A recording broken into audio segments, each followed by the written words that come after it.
Welcome back to Late Night at the Movies, episode 27, The Never-Ending Story. You ready, Jay?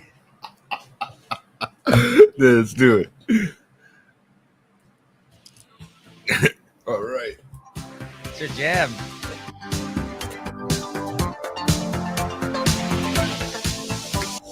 Turn around, look at what you see in her face, the mirror of your dream. Make believe I'm everywhere, getting in the light. Written on the pages is the answer to a never-ending story.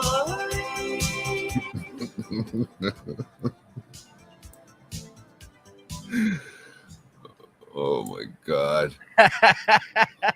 What the fuck have we sunk down to now? Like, what kind of low? Oh, it's still low. It's a new low, right? It is, Oh, bro. that song's 100% a banger. I don't even care. That song's a banger. Yeah, but It's funny because it's had a resurgence as a result of Stranger Things and when they talked about it. But in that, they were kind of playing it up because they were making fun of him for liking that song in that movie, right? yeah. But of course, here's cool JT now. He's gonna come here and shit on everyone's parade that loves this film. So yeah. Listen, okay. I don't know if I told you, but I this is probably the most watched VHS. This is JT's pick, everybody. Yeah. By the way, this is I mean, I was down and we discussed doing it, but I'm just saying, if he's about to fucking talk a lot of shit right now because it's been a long time since he's watched it, you know, you should start off by saying that, Jay. You should say about. Well, I'm gonna get into it. Go ahead. Before I interrupt you, I'm just saying, I'm just putting it out there before you go and take a fucking massive shit all over it because you're like, oh, this sucks, this movie. I mean, I can understand. Okay, I probably see maybe where what drew me in as a kid. Man, I was only 4 or 5 years old when this came out, right? Like, so whenever my mom or my dad would put this on, me and my brother would just sit there and stare. You know, like kids do nowadays. Those fucking cartoons, like, yeah. Those cartoon shows, they just lock their eyes. That's it. They had time to themselves for an hour and 45 minutes or whatever the fuck it was, right? They were maybe trying to make me a new brother or sister. Who the fuck knows at that point? But I could see where the nostalgia of that movie came from for me when I was a kid, and the funness of it as I was a kid. I can relate. Everybody can relate to certain, but I have no idea what I had to relate to when it came to the fantasy part of it. As much as I'd like to believe, man, I forgot, bro. But I think that's part of it, though. The nostalgia factor is built into this. So I mean, to talk about this film tonight, yeah, while I was rewatching it, did I sit there and I was like, you know, hey, this is the best thing I've ever seen? No, but I mean, I do have fond memories of watching this movie, and I listen, I own it, man. I own this film. I have it on Blu-ray, so like, you know, it's one of those things where I have revisited it in recent years, and it's kind of one of those things where you gotta appreciate it, you know, for what it is, and you know, remember the fact that you used to really enjoy this movie. It's yeah. Look who shows up. Look at this. What's up, Barv? But yeah, so that's what I mean. Before you jump out the window now and like talk a bunch of crap about this film, I wanted to make it clear. You picked it. We did agree to watching it. So like, and I'm sorry if you felt like it wasn't as memorable a film for you upon rewatch, right? I mean, that's, you know, a little peek behind the curtain before we even just press start on this broadcast. Like, oh, this movie sucks. I'm just like, all right, well, let's get into it. Oh man. Yeah, no, I figured. I you know what? I thought it would have been more of an interesting movie to watch but not as an adult, man. I don't think I can do it. I feel bad for my parents now that had to hear that song over and over and over and over again. Well, anyways, as I The mentioned, tree. That's all they heard me yelling around the house. yeah. Well, welcome back, everybody. As I mentioned, to episode 27 of Late Night at the Movies. And on this one, we'll be talking about the NeverEnding Story. And it's something we rewatch to discuss here today, as picked by JT. And normally, when the first thing we get into before we get into the categories and kind of get into the discussions of the film that we set up, we basically let you know what our history with this movie is. And kind of, Jay, you just kind of gave us a little bit of history on that, I guess, in that sense. Yeah, and like you, I watched this like a million times. I think when I was younger, I probably also had the VHS.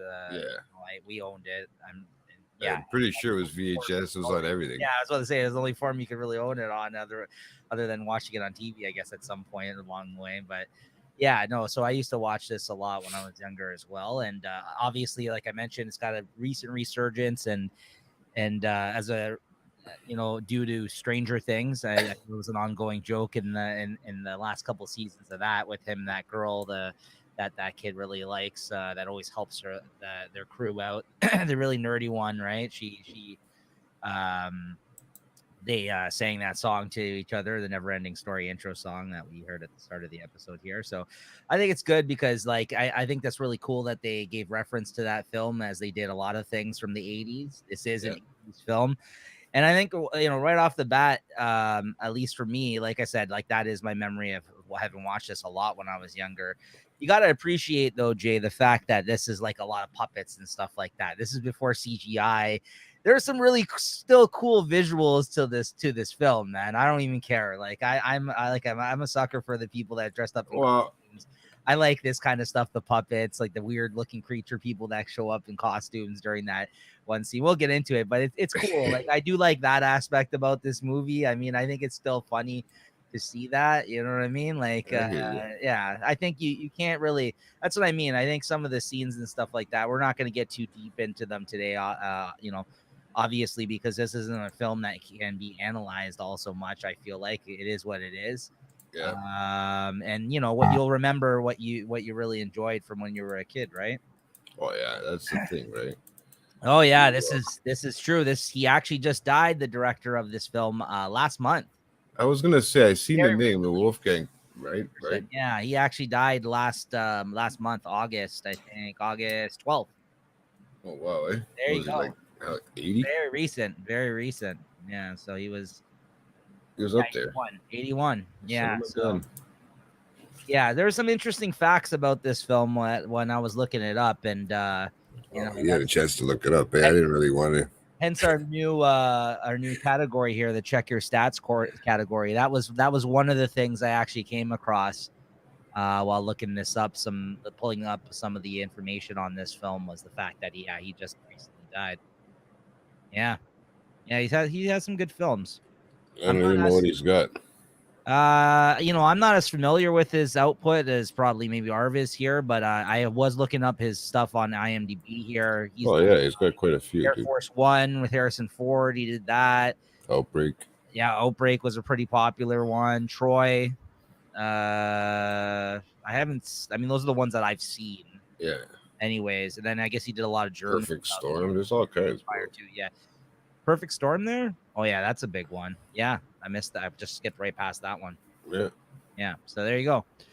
So yeah, that's crazy, dude. That's I was involved in some big films. Yeah. So here, if you want to check some stats here about this one, I just had pulled up this article previously today. There's some interesting things. It's one of those things where it's like, the 10 things you never really knew about the NeverEnding Story type article here that I found. Yeah. Here's some interesting things on this. There was a whole rumor apparently about how the horse died. You know how like the horse dies in the film? Yeah. Don't remind me, please. There was a rumor going around that the actual horse, like a horse died like on the set of the film, which apparently is now being debunked, that it's just a rumor. Like I guess they had two different horses like for that scene, like because you know how they bring in like show horses and stuff like that and stuff for films and stuff. I bet apparently there was two different ones that they used for this movie, and I guess Yeah, we're gonna get into that scene, but yeah, that was apparently a rumor. Nigga can't hold it in either. That's the saddest part of the film. Another thing I didn't know about this movie, though, upon looking it up, is that it was actually based on a book, which I actually never knew, to be honest with you. I just thought it was like because I think there's like at least 3 of these movies. I've actually think I've seen all 3 of them. That was the other thing I was going to ask you later on, but this is the one that I've watched the most. I think I watched the third one once. Which weirdly enough, if I recall correctly, I think was like in the 2000s or something. And Seth Rogen actually had a bit part in it. He was actually a very young Seth Rogen, if I'm not mistaken, was in the film. I might have to check my stats on that, but I remember watching that, I think, after Seth Rogen was already kind of like, in a lot of comedies, famously. I've seen it, I think, on TV or something one day. And I remember seeing him in it. So maybe we'll have to check the stats on that one, but I think that's the case. But yeah, there's the author hates this film, apparently. Apparently the author of this book hates the film. And then there was the whole thing about and it looks like he did a bunch of German stuff here. Wolf Peterson, I guess it was maybe German because he did a bunch of German stuff here. Well, Wolfgang Peterson, yeah, that sounds kind of Wolfgang, but he did apparently there's like another version of this film, like the German version of this film has like 7 or 8 extra minutes. That's actually not in this version of the film because they actually cut down a lot of stuff.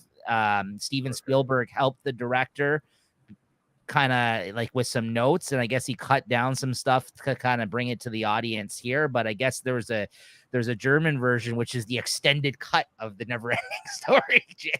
So that was kind of interesting to find out, man. I was like, I didn't know that either. Is that done in English? Was that because I was watching one with it would be in German? Yeah, well, but if you found it online, it would have been English. It would have been English subtitles. Maybe you did German find one. titles. Yeah, maybe you did find one somewhere online. I'm sure it exists out there. You can probably find it, but the German version is different. It says that different from the US cut, which was eventually released everywhere else. The original German version is 7 minutes longer, as Steven Spielberg helped Wolfgang Peterson to cut small parts of the film in various places to make it faster paced and smoother for American audiences.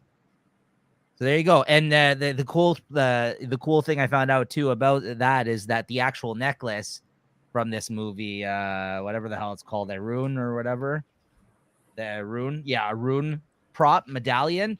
Yeah, he actually gave that to Steven Spielberg for helping him with the film. So Steven Spielberg owns the prop from this film, of the actual medallion from this movie, which is kind of cool. Yeah. Yeah. There's some interesting stuff that was online. I mean, again, some of these things, who knows if they're true, but if they are, there are interesting information out there about the film that I came across.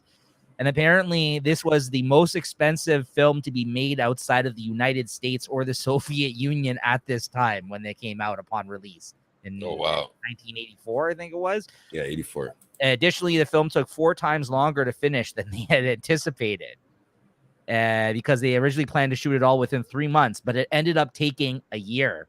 That's like some Shining shit.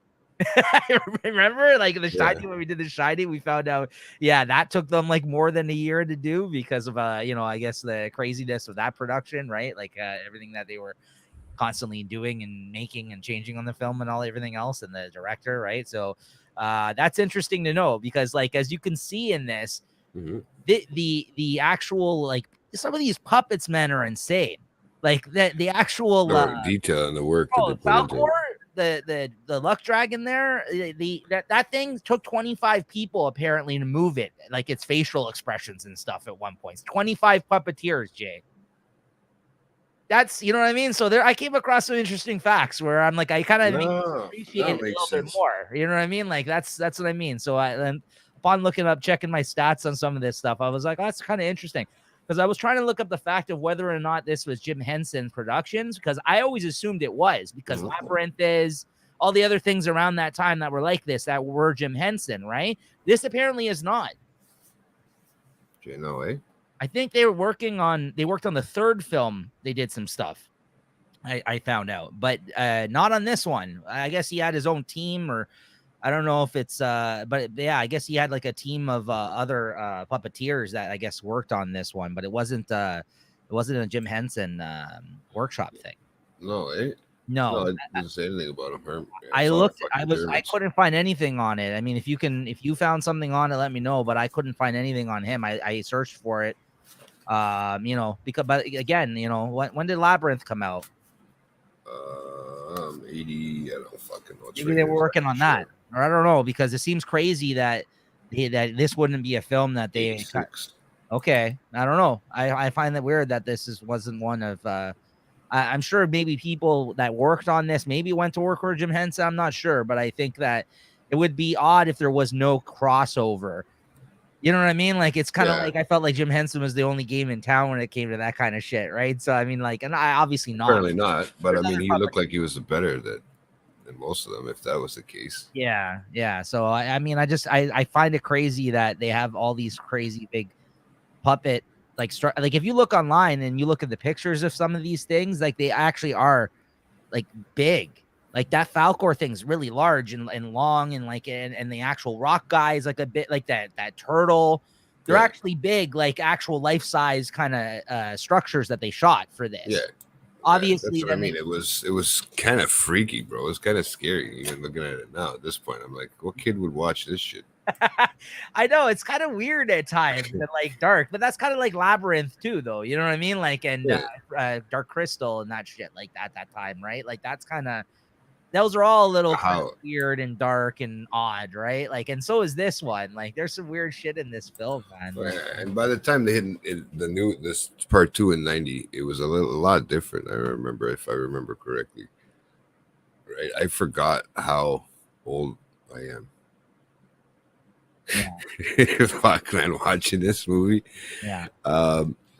You know, the stuff, the detail, even the detail they did to these puppets too, and all that, and the bat guy, the snail guy. Fuck, I can't even remember their names. They're such weird names. I don't even think they're credited as names in the movie, to be honest with you. Right. I tried looking it up, but I Yeah. don't even think some of them have the Which credits. made some of the categories a little bit challenging, but we'll get into it because there's not so many actors, like credited actors, in terms of the characters in this movie, because a lot of it is puppets, right? So we'll get into it. Then we'll try our best here with the categories for this one, guys. But yeah, I am still glad we watched it and revisiting it. I think it's pretty entertaining. No, it was interesting and entertaining. Don't get me wrong. It was just not what I remember. Well, no, unless you have, you're not a kid anymore, like you said, right? You're never gonna feel that way about it, but I think you still have some nostalgia for it. Oh, of course, it brought back memories too. I mean, this was an interesting week for me, man. I was with a buddy from high school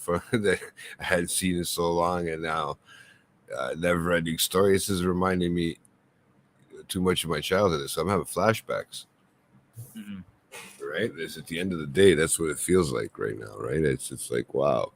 We went from talking about all the stories when I was a kid now to even going further into it. Like this was a little bit far out there. I felt kind of weird watching it as a grown man by myself. It didn't feel yeah, but I think it made it worse, bro. I think it honestly made it worse. I don't know, man. If Mike, I even asked my nephews if they know, and they had no idea what this was. Well, no, I wouldn't think so unless that their parents exposed them to it, right? Yeah, that's what I mean. Like the kids these days wouldn't know about this movie, I don't think, unless that's what I mean. Unless the parents did the due diligence and showed it to them, and it might not even be something that they are into necessarily, right? So I'm surprised. I mean, yeah, this is not something that the color's not there. The whole, unfortunately, this is when they were getting to learn the tricks of things too, I guess, nowadays. Right. Wow. But that being said, let's get into favorite scenes of the film, Jay. Oh, well, obviously it's not when the horse died. I mean, it's a good scene, but I didn't enjoy it.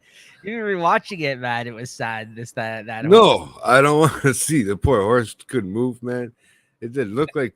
I thought that's the first thing I thought of. When I was watching that scene, okay, is that I'll throw it in there with an interesting scene. I guess I can put it up there. Sure. Maybe not favorite, but it's still effective. But the thing I thought was weird is that they were showing that these guys losing his horse and a thing, and this is supposed to be a kids movie, You would think, in a sense, right? Well, that's what I mean. There was tragedy in this, yeah, what's his name? Artax. This is the horse's name. Yeah. There was, sad moments in this movie. I remember that was one scene that is still seared in my mind from when I was a kid, because that was a really fucking sad part. And it doesn't really happen. Like, it happens like early in the film, I feel like, right? I mean, this is a nice, hour and a half. It kind of went by really quickly, to be honest with you. The pace of this film, like, before I knew it, it was over. And me and Jay were talking about it. It also felt like there was more to it, maybe, that I don't even like. I felt maybe was in my mind, maybe because we had watched it so many times as kids. Maybe we, you know what I mean? Maybe created our own version of the film or something in our heads. I don't know, because I felt like there was some stuff that wasn't in here, and I don't know if maybe I was watching the German version. I don't know. I thought there was other stuff maybe that didn't that we didn't see when we rewatched it this time, right? But yeah, that was the sad part, man. That swamp of sadness and the stupid horse. The best is when he just freaks out at it, right? You stupid horse. Yeah, like, what the fuck? What are you thinking? This thing's like sinking in quicksand or some shit in the swamp. I'm like, what the hell? This swamp's just There's nothing's taking him over. Yeah. But no, then you just see the bubbles right at the end. You know, like they had to add that little insult at the end. This poor fucking horse. The horse is just sinking, right? He's not jumping, moving around, trying to get himself out of there. You know, not doing anything. This is a pretty well-trained horse to drown. All of a sudden, he just starts standing there and just starts sinking, and yeah, he has to deal with it. Oh man, the part with Engi Wook is my favorite. Which one's that? Those are the little people, I think, on the fucking. Oh, those guys are awesome. Yeah. With the yeah, we'll get in. Yeah. The scientist. Yeah. That dude. Yeah, this telescope dude. Yeah, that guy's awesome. That guy is awesome. Yeah, we'll get into that. They're a little weird, those two. Yeah. Right.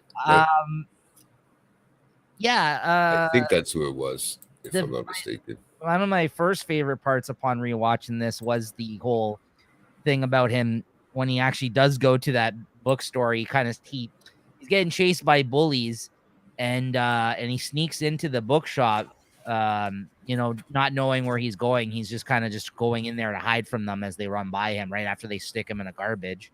Yeah. And then he ducks into the bookshop, and then the bookshop owner kind of alludes to like that book not being for him, and he's like, I'm really into reading. I own like 200 something books, and then he ends up stealing it and leaving him a note like, don't worry, I'll bring it back or whatever. And it's one of those things where like it seems like he set him up clearly. He felt he could tell he's an imaginative kid and who's into reading, and he kind of left the book there purposely and then kind of walked off, right? And then he was like, oh, because when he comes back out, he has like a shit-eating grin on his face, right? Yeah, he's like, sucker, you get pulled in now, buddy.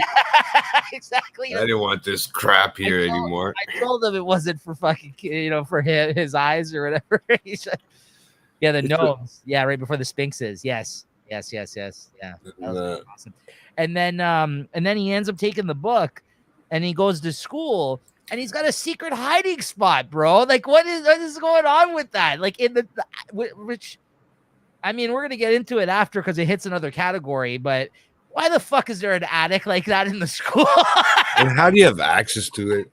Well, he's got the key, Jay. He's got like a but like you have a blanket in there. I guess that's where he runs away from his bullies. I guess.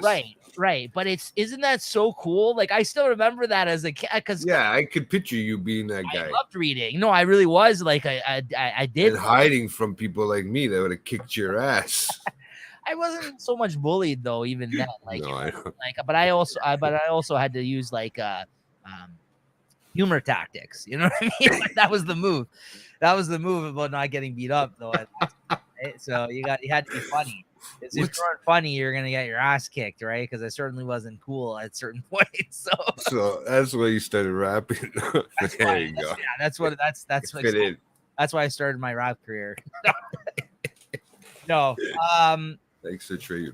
But that's so cool, man. Like that scene, like having that that whole like area to read and hide in the actual school. Like, your kid just fucks off and goes to this reading spot. So yeah, that's the first scene I wrote down here, is that whole sequence of him getting the book and going to school. And I don't know. I really like that still. It kind of still struck a chord because I remember that's one thing I remember seeing as a kid where I'm like, oh, that's awesome. This kid's got like a spot that he can read and fuck off from school. And You're like, I want one. yeah, exactly. Because I was in reading and stuff like that. Yeah. So I mean, that was really neat to me, and I think it's still rewatching it today. I was like, that stood out still for me. Oh, I can imagine. Yeah, I dude, half that time that guy reminded me of you. For some reason, even though, like, to be honest with you, you're not like that. Sorry, bro. Right. I'm actually opening a pop. You hear Nice. it? I think I shook it too much. Yeah. Sorry, bro. That's Sorry, all right. guys. I forgot the mic's on.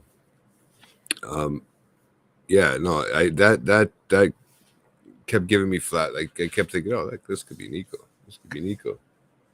Every time it would jump to that scene and he's right into his book, right into the the novel, or Kids, then I gets too into the book. Like, I get like it's like playing out for him, like real time, I guess. But like, you never see Nico when he's at home, when he's reading his own books. He's got candle lights around him and stuff like that too, right? Like he lights up candles and reads his book. Yeah, he sets the mood. Yeah. You have to, right? That's a good observation. Kids just want secret forts. Yeah.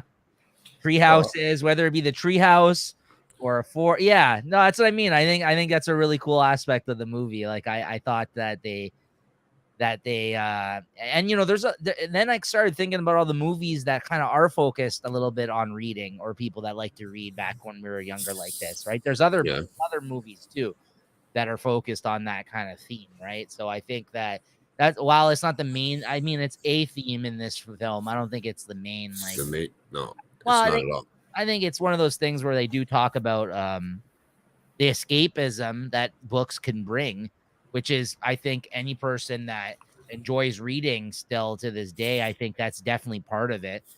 You know what I mean? Like, it is definitely part of it. It's so you can distract yourself and read like other interesting things, and whether it's about learning about something or putting yourself in an imaginary world, you know, as most comics do, you know, you know, or novels for that matter. I'm just meant in terms of what I've been reading lately.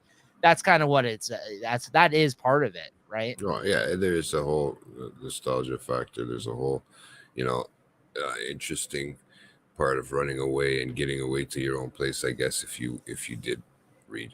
I mean, that's one of my criticisms about the movie, though, that I feel like I could tell it was part of it, but I don't think they spent too much time on it, is the fact that this is a kid that's dealing with the loss of his mother. Yeah. Right? Like, they kind of touch on it at the start, and there's like, you know what I mean? Like, but then as the movie goes on, like, they don't really, like, I know there's probably certain aspects of the story that he's supposed to relate to or feel away because of what happened with his mother, and there is. But like, it's not, I think, that evident. And then I think if that is supposed to be a big part of this story, I don't think they did I think they did a poor job of not really. I still think that it has to do. Yes and no. I think go on. Note down for that, but no, there's I still believe there's a good aspect of that, because I think that's what that storyline has. That whole never-ending storyline is about. Is, you know, being a kid on your own, losing somebody, like you lost a horse. I don't believe there was any real writing in that fucking. I think it was made up as you were reading, kind of thing. That's just the whole type of, you know what I mean? Like, it was one of those choose your own adventure books. Whenever somebody picks up the book, the story, wherever it's taking place, is supposed to reflect on. No, exactly. No, I hear you. It was, you know, a journey on your own, sort of. You know, the kid was gonna be at sure he was roughly the same age as him, so I feel like that had a big play in it. But if we watch the cartoon series based on this, I don't even think I think I watched part 2 and that was it. And I've watched all 3 of the films. If there's only 3, I've watched the first. I mean, if there's more, I've only watched 3 of them. The third one sucks, but no, the second one was a lot better. Yeah. You know what? It's funny because when I was looking this up, even the background of this, like to put up on the screen here today for the images, I saw the poster for the second movie, and then I was like, oh, is that like, I'm like, even though I've seen the first one the most, I'm like, I remember, I think, liking the second one a lot too, because I did see the poster for it, and I was like, and then it started reminding me of the second film a little bit too, right? So I've only seen the third one, I think, like once, but there was 26 episodes of a cartoon version. It was on Family Channel. Well, I used to watch Family Channel all the time back then, so that was like the Disney Channel, right? Well, I you would gotta find kind of I would think find it about the year frame. no, but What I a used to year. still watch it because my sisters were, you know what I mean? Like by the time like they would have been watching Family Channel by that time, even if it aired from 95 to 96. Yeah. No, it would have Yeah, been but you on. would have been more. I don't You would have remember been more that. focused in school. I would have think it would have been more school. I can see it, but I don't know. I don't remember the cartoon, to be honest with you. I thought there was Up maybe, right now. and it was just it probably looked. The Yeah. graphics are probably better. You know what? I'm looking it up right now. It somewhat looks familiar. Yes.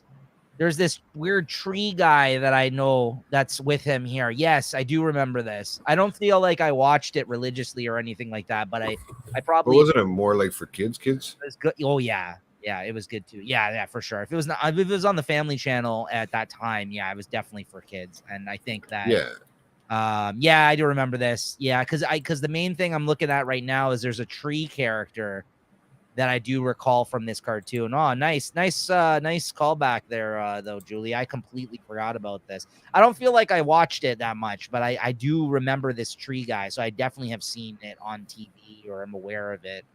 Yeah, because I do remember him. That's interesting. Okay. Yeah, so there you go. It was That's popular enough right. to spawn a cartoon. I mean, in 3 films, right? At least I mix up memories from the show and the movie. Yeah. Wow. Hey, that's Well, Julie's the perfect age for the cartoon then too, right? I would think. that's what Yeah, exactly. I'm thinking. I think it would have been more like us at this age.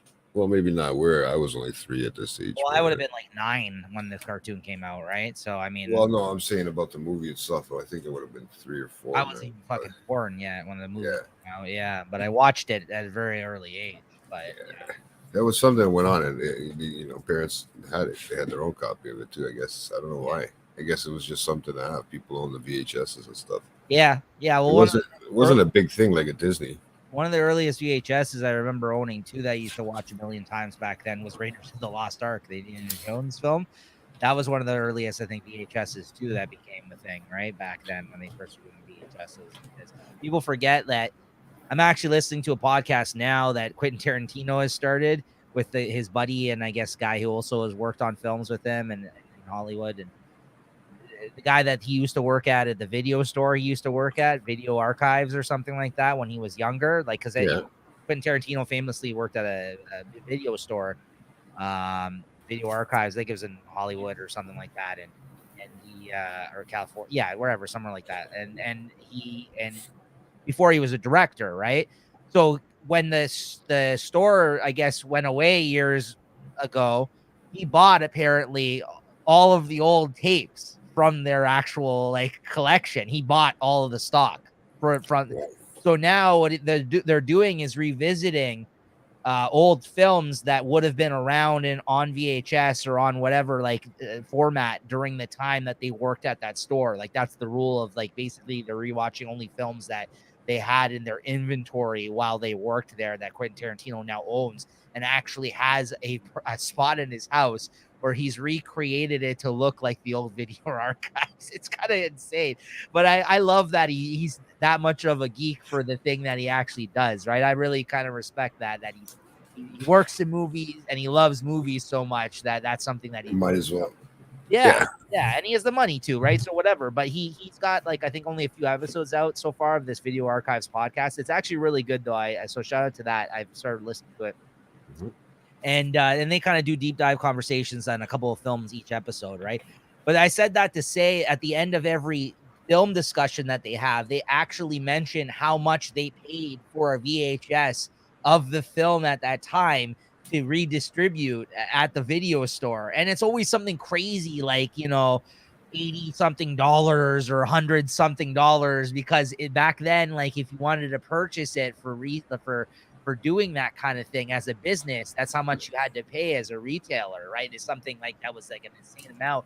Where now, like we can buy Blu-rays or whatever for like $10 or whatever, you know what I mean? So I think it's interesting. It's interesting whenever they go about that because they do a comparison of how much this other person that's on the show paid to watch it and purchase it today versus how much they paid in whatever the 80s or the 90s for this film, right? So it's kind of cool. So I can imagine that's it's interesting to know like how far we've come in terms of like of even of rental places. Yeah, I was gonna say this is probably. I Yeah. remember going into like this brings back like even those types of memories too, right? Where you remember going into the movie to rent movies, right? Right. Walking in there with your parents or whatever to rent the movie here or there, right? So it was kind of, it was, that in that sense it was good. In that sense it brought back a lot of fuck. I forgot how much I hate the 80s.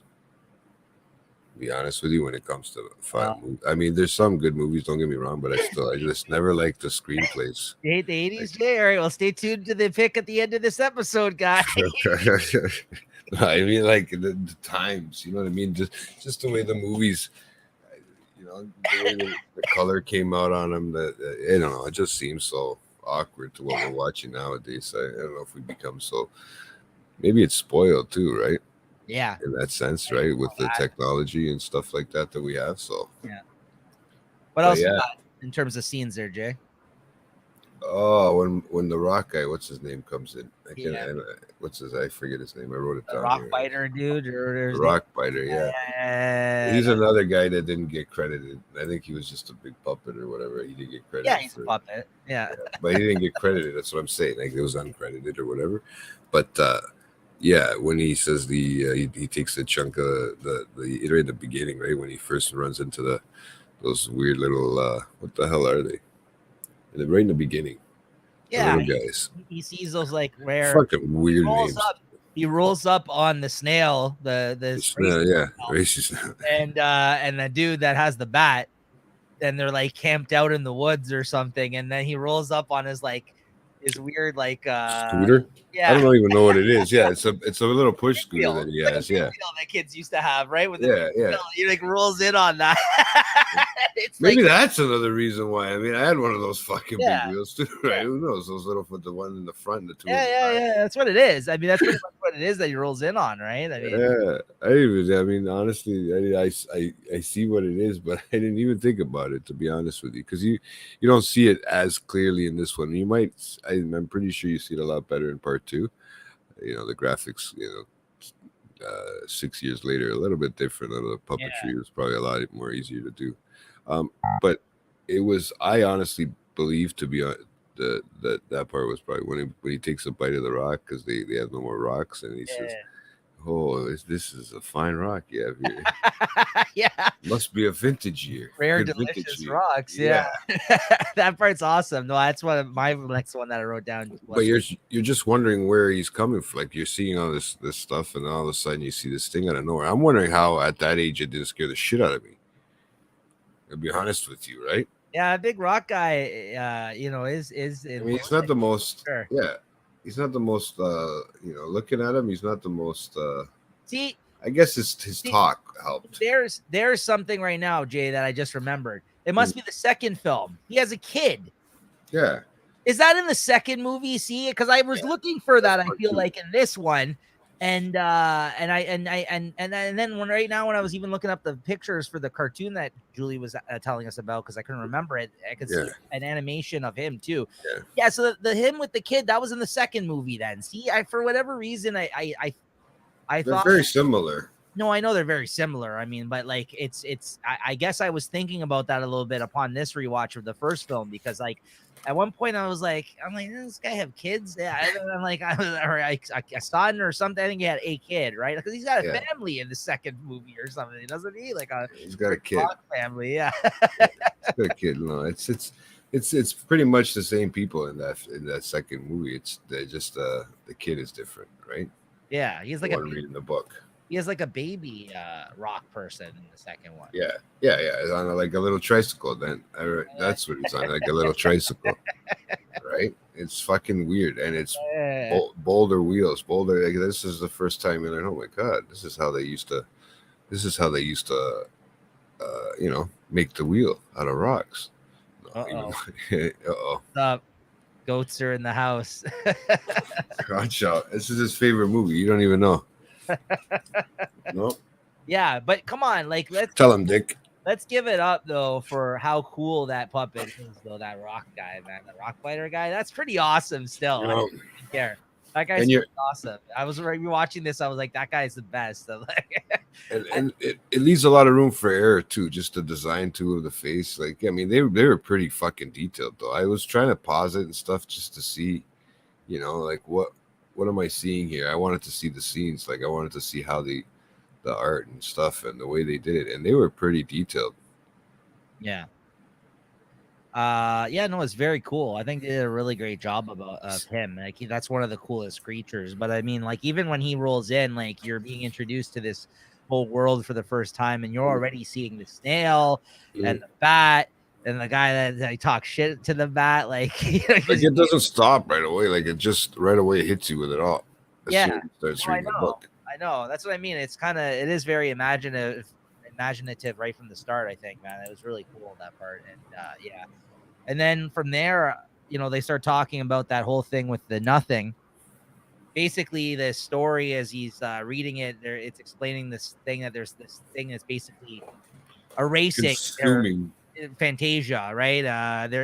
Which is their world, fantasy world. Yeah, it's erasing everything. It's basically like this big cloud or whatever, and it just like basically erases, destroys everything in its path, right? So, and it's almost as if like, you know, because the reader of the story, they exist in his mind, or I guess as experiencing and reading the book, they kind of tend to exist as a result of Bastion, I guess, in this, right? That's kind of what I think they're kind of, that's what the whole nothing is. I think it's maybe a metaphor for not being imaginative or something. I don't know. It's kind of like, it's interesting like that. That's the thing that's kind of it's that void.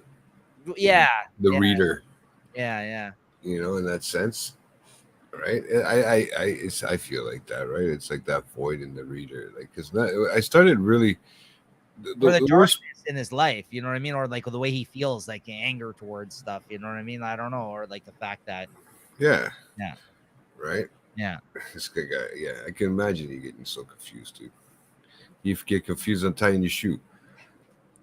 But yeah, it was interesting. I thought that was a cool. Hey, what's going on? Look who it is. Oh, we thought you unsubscribed.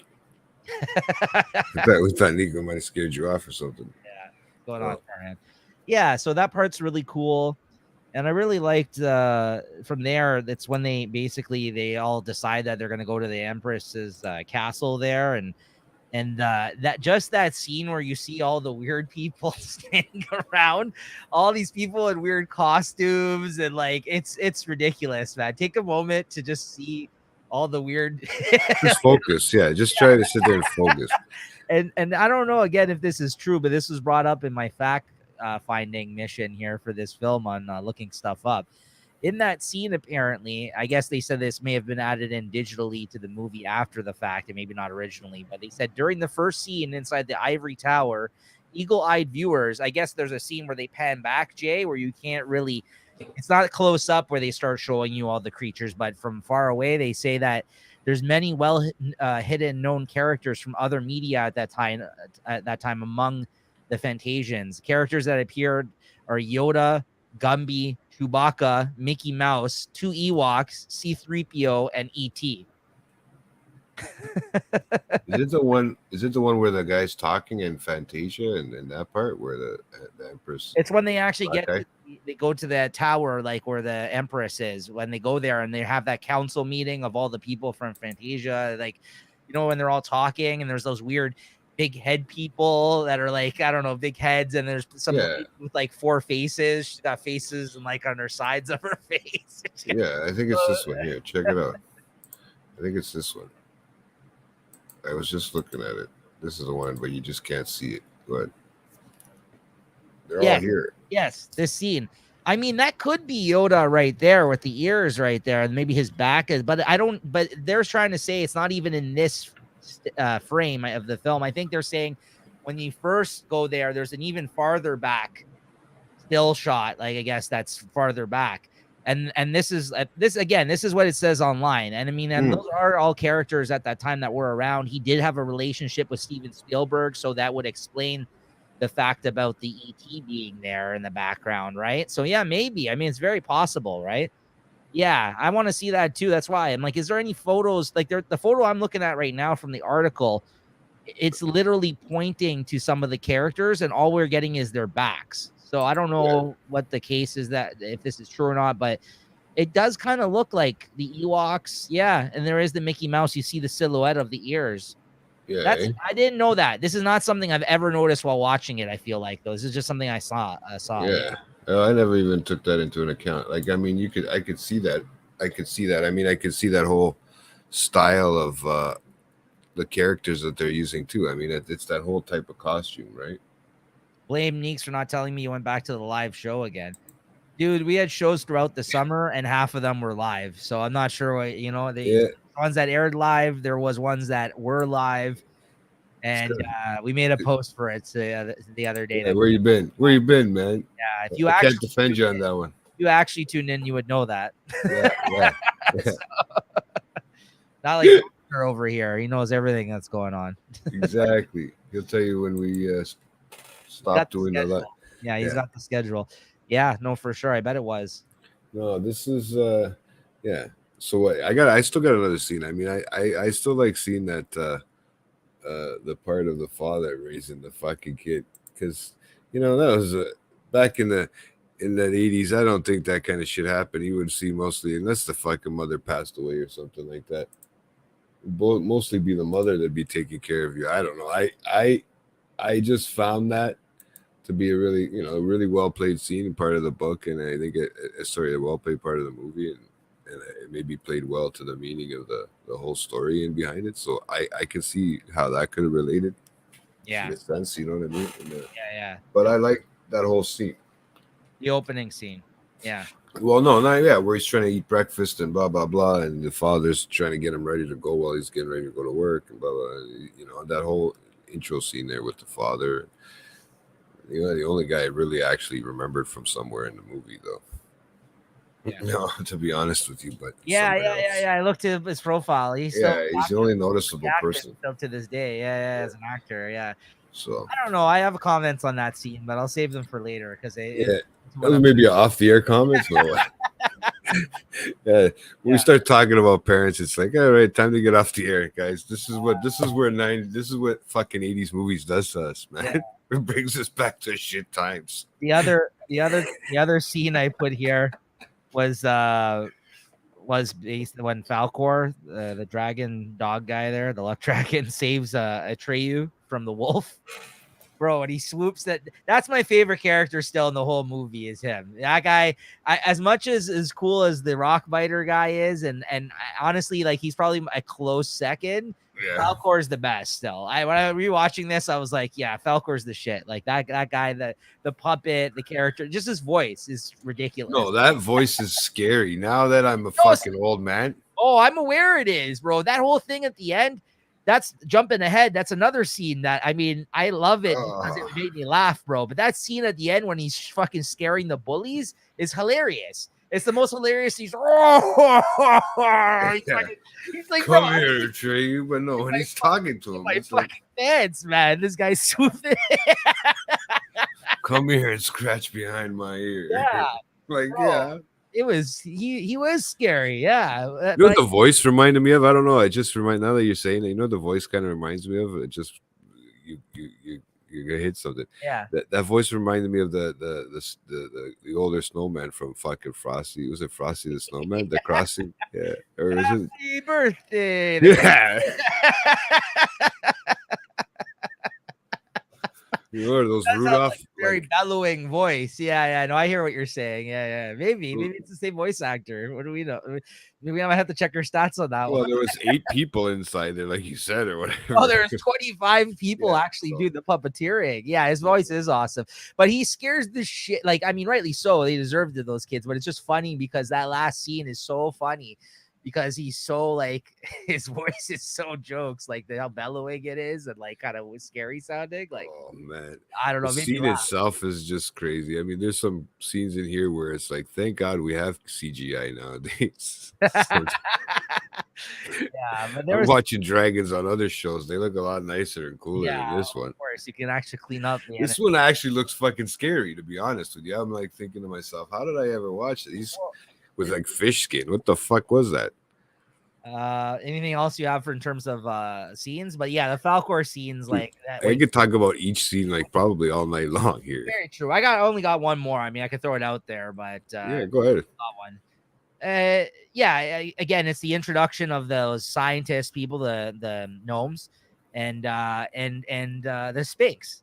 The whole scene where that laser shoots out of their eye, bro, and he's rushing to get in there, like that stuck with me too. Those weird statue things. Oh, those are titties, bro. Well, that's afterwards. Those are the other ones that he sees. Right? Yeah.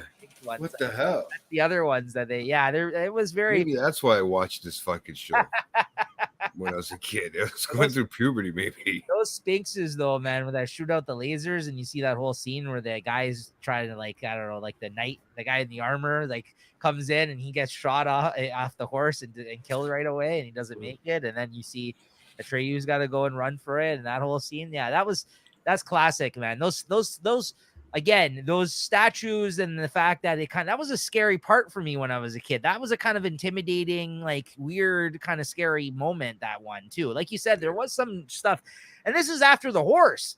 You get the horse scene, and then you get this. Yeah, it's like yeah, I know. They're really trying to scare these kids back then. Oh, imagine how this movie would look now. I don't want it though. I don't want them to remake. Like I'm sure they could because it's literally called the NeverEnding Story. They can literally reboot it at any point. Going and going and They going. can just do stories on and on and on and on, right? Like it's just a different adventure story every time in this Fantasia, right? Easy to do. I just don't know if I want it. It looked like one, like you said too. Also with those characters, it looked like just your some sort of Star Wars type of copy of, you know what I mean? Like I wouldn't look.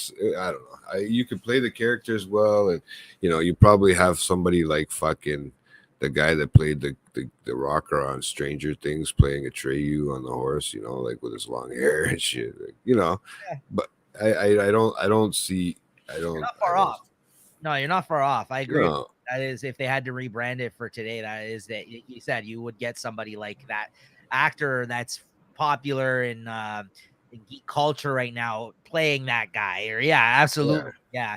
That's the other thing too that's interesting about this rewatch, right? In my mind, I feel like Bastian should be the main character of this story, but he's not. Atreyu has 10 times the amount of screen time that Bastian has. And even though the story's about him as the reader and his experience, maybe with this whole thing about the mother's death outside of him reading the book and being possibly the most important guy towards the end for this, it's not really his movie.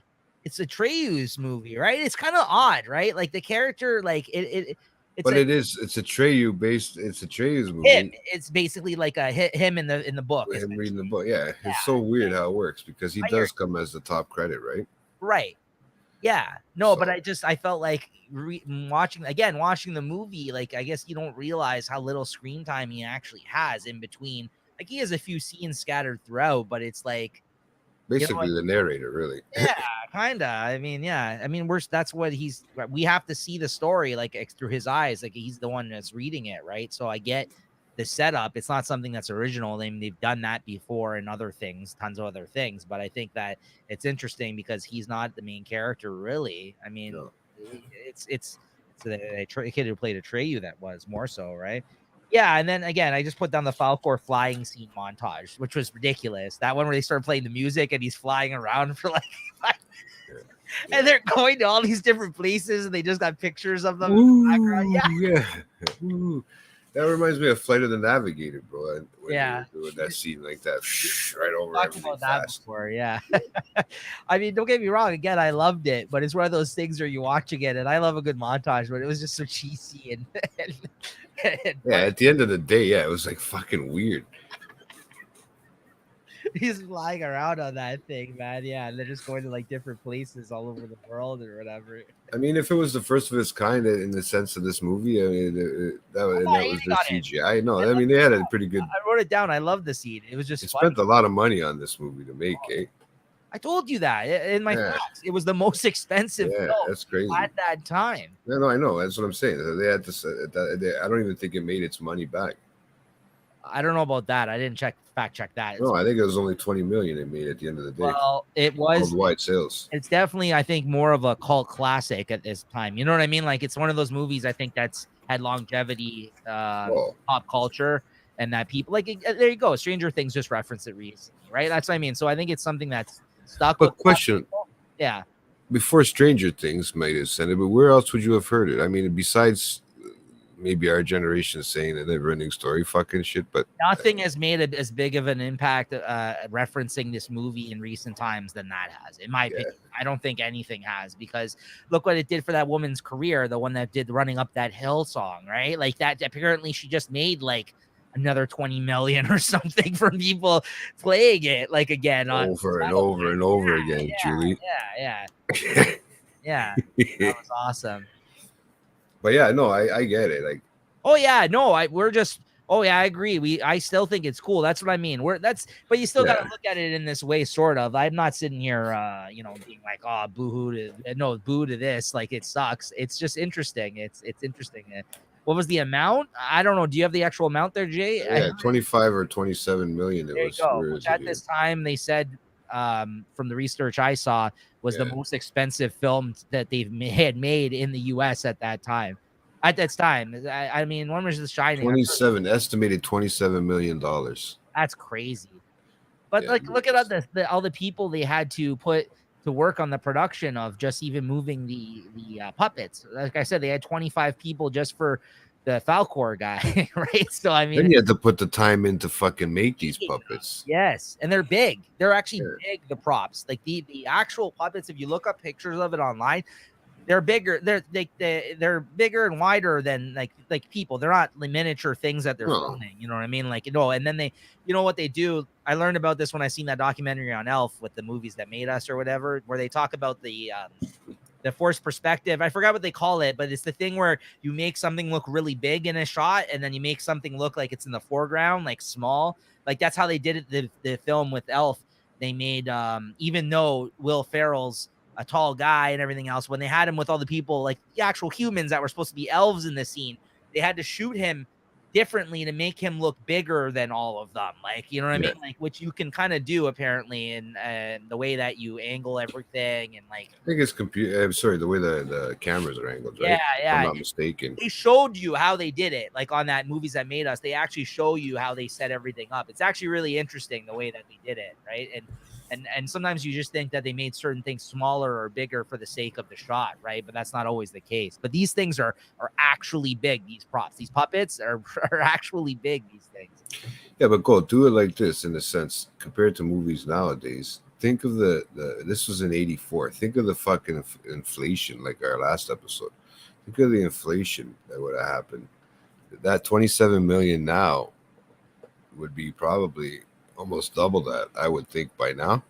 Well, now they drop like years. Now they drop like hundreds of millions on things, right? And then they don't.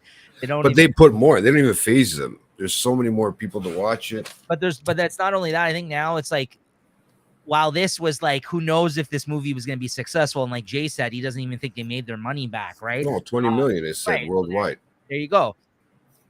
Now it's like we have these built-in franchises that if they spend $100 million on a Marvel movie, they're going to make 500 million back. You know what I mean? Like, so now it's like they know they can already project, especially for these franchises, that, hey, listen, we can spend this much on this film because we're going to make it all back and then some, right? So, I mean, I think it's not as, but this, who the hell knew what was going to go on with this film, right? I mean, yeah, I guess at this point they already knew people liked fantasy and sci-fi, thanks to even like his contemporaries, like I said, with the Steven Spielberg connection, and even like the George Lucas Star Wars, it was huge, right? So like they had at least that going for them. But this is more for kids, like you said. I think even then the target audience, while I don't think it was just kids, it's probably like an all ages thing, family affair. this is not gonna bring in, you know what I mean? Like I can't, I wouldn't have even thought then that this would have made a lot of money. If No, there, and remember, that's only a younger generation watching that too, or purchasing yeah, that VHS. You know, yeah. yeah, Well, nowadays but yeah. that's what I mean. But again, It's that's comparing it now to then. It's obviously two different. Yeah, it is a it's different ball. fucking 40 years ago, bro.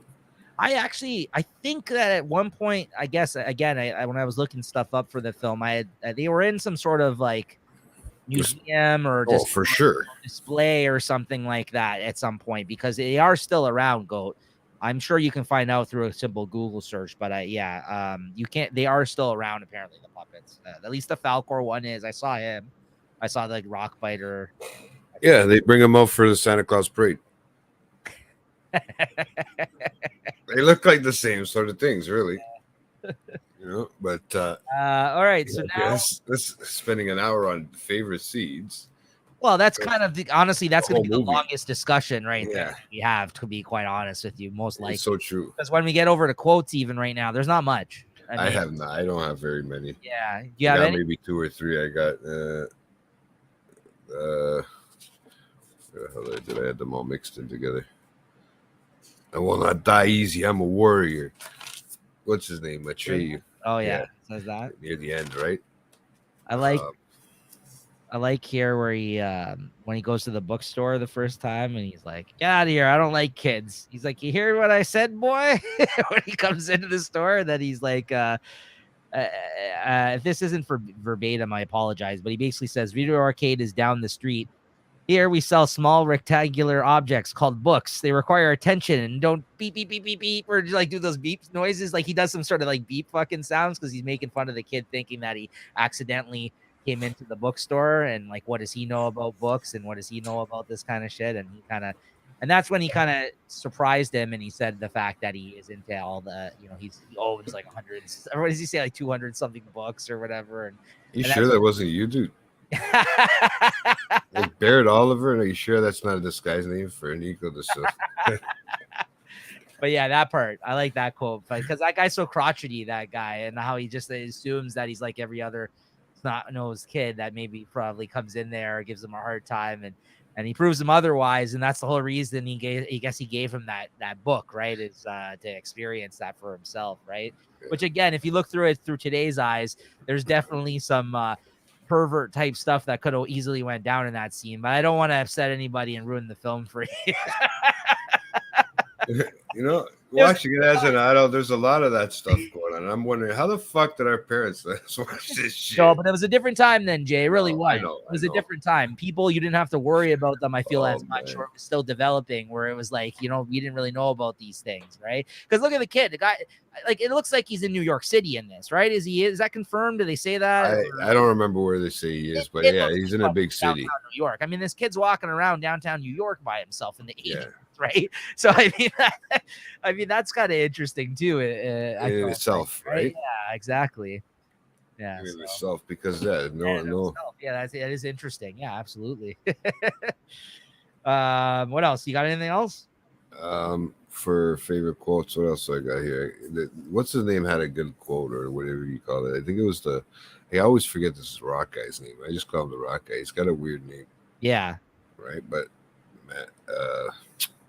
saying about people lose hope, they forget their dreams, right? People who have no hopes are easy to control, and whoever has the control has the power. I'm pretty sure that was him, if I'm not mistaken, because I wasn't able to write down the name. That's from the speech that he gives before he thinks he's gonna die there at the end. Yeah. Yes, that is honestly the best fucking dialogue in the whole film. Is that speech he gives out there, man? That at the end, they're not tough hands.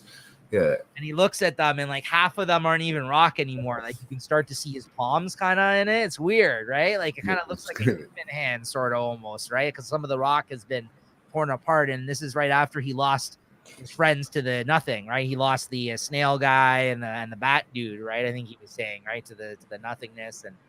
And yeah, that is a good speech that he gives, though. I will agree with that. That was a kind of like, that was a pretty serious moment in the film. Again, it was a very meaningful speech in that sense, right? Like when you sit there and think about it, because he's reading it now, Bastian's reading it as a from the book in a sense, right? So you're thinking, you know, you are reading a book, right? So those kind of things do come out of, you know, books and you know, things you take away of with things, and maybe that's why certain things from this movie you can take away from in that sense, in a good way, right? Yeah.